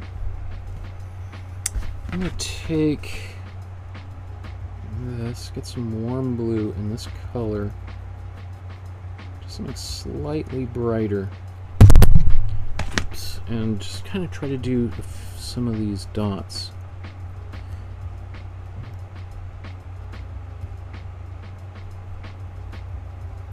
So they'll be, when these dry, they'll be almost invisible. I'm painting with kind of a lot of texture. This texture will probably disappear, 90% of it, after this paint dries. Let's zoom in.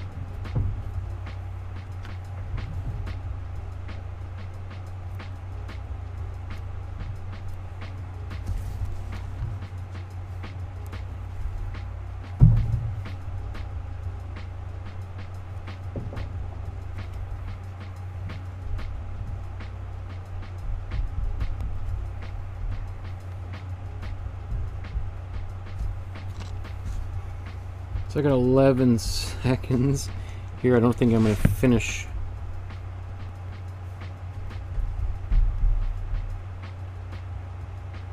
So So let's just put 10 more minutes. And that would take us to about an hour and a half from beginning to end on this painting, which is not bad.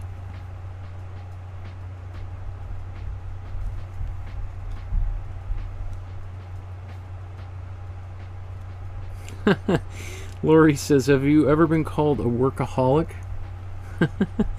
A little bit, yeah. It's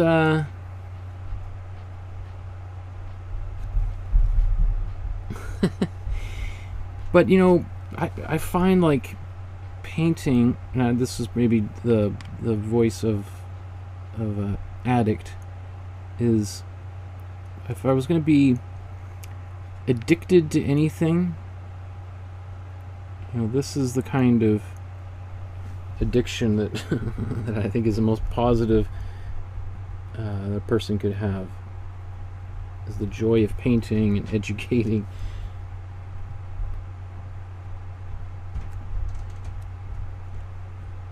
I'm sure my wife upstairs is not too pleased with me being gone all day long. I can hear the pitter-patter of her daughter running around.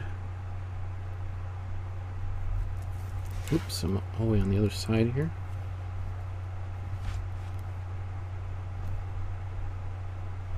Wow, this does make a big difference, though. It's probably, you can see it on camera, I guess, right? It's not invisible, it's there.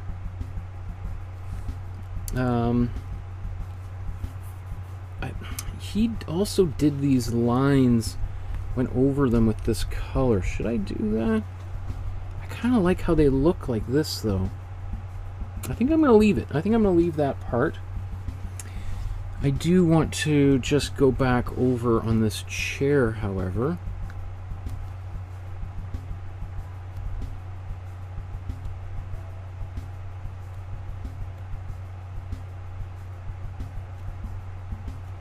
And touch this up.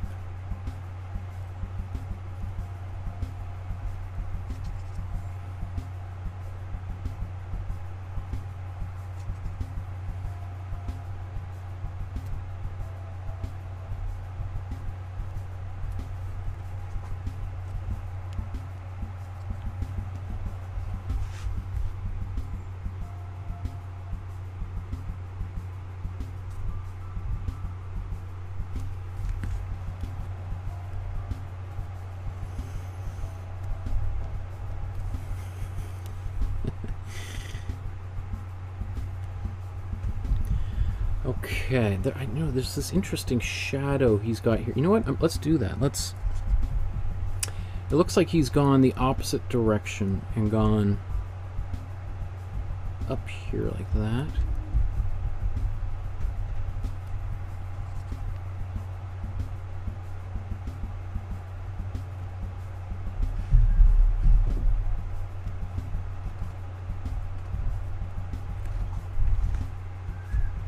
I realize I'm much more zoomed in than the originals.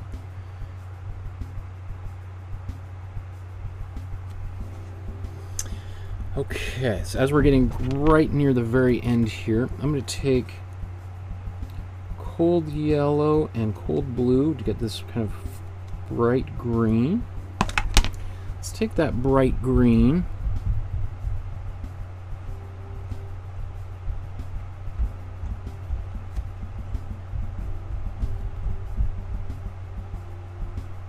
A little bit different than what he did, but I'm in a hurry here.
Let's get, I just want to get a bit of lighter color, get a bit of highlight. Subtle highlight here.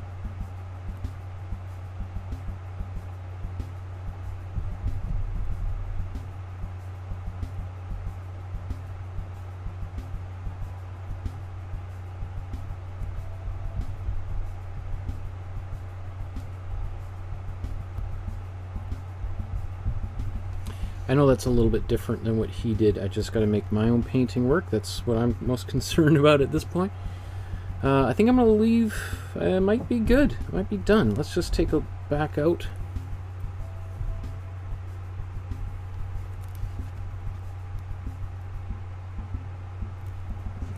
Okay.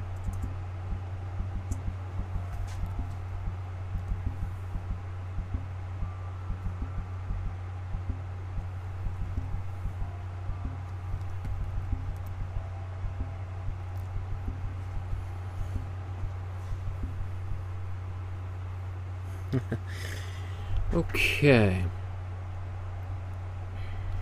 Let's see. Let's see if you will.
Okay, can I walk away from that? I think I can. Oh, there's an outline there, huh? I thought there was, you know, there's sometimes it's those things you don't see until right near the very end. So let's get this little bit of cool blue in there.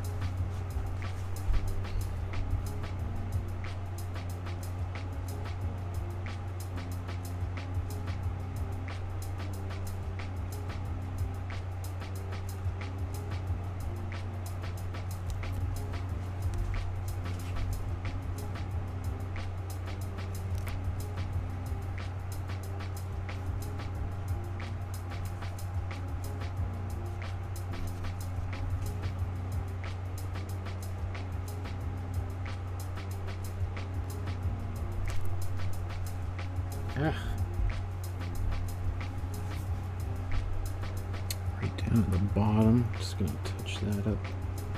Just throw a bunch of blue down there. Okay, I think that's good. Let's call it a day and go have some dinner.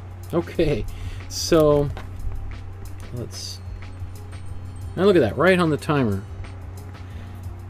So about an hour and a half for this painting.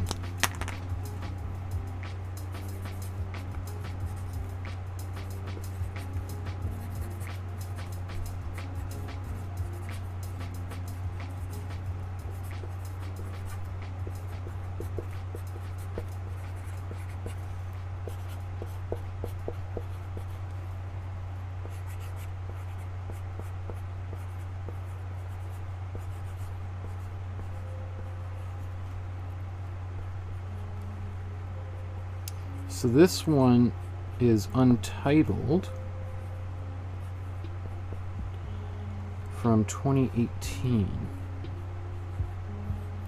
Oops. There you go.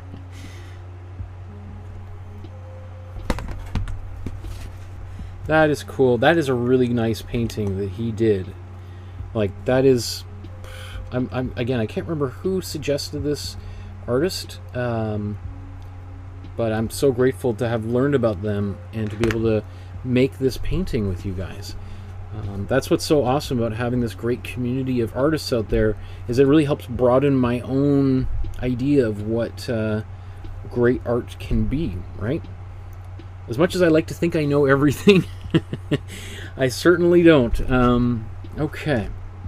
So, thank you everyone for painting along with me. Let's take one last look at that together. Whew! That feels good. I can now see a few discrepancies, but you know, who cares, right?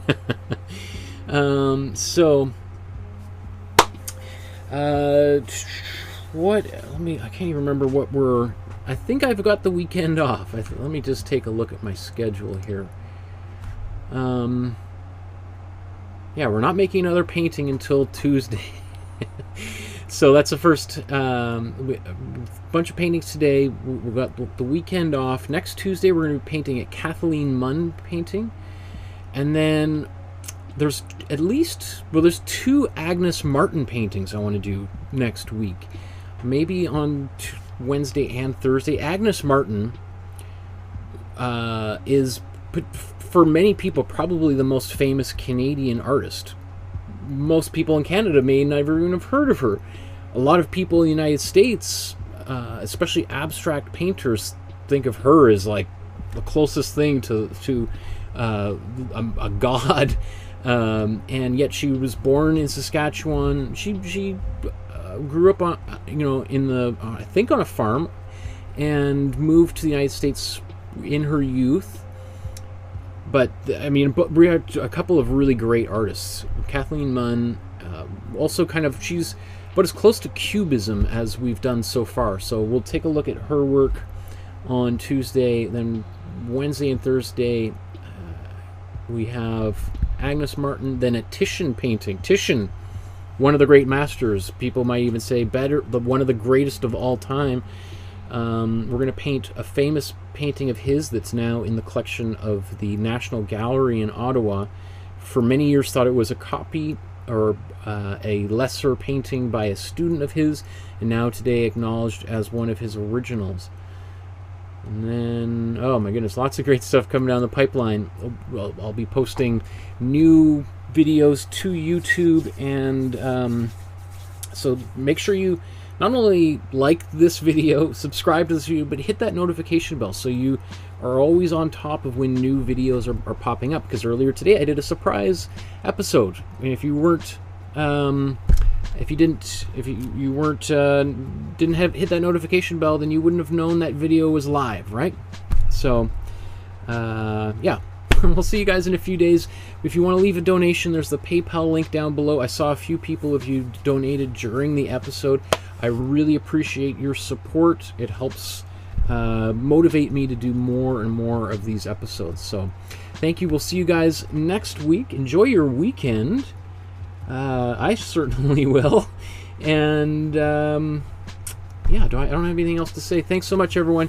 Enjoy the rest of your evening. We'll talk to you again very, very soon. Good night.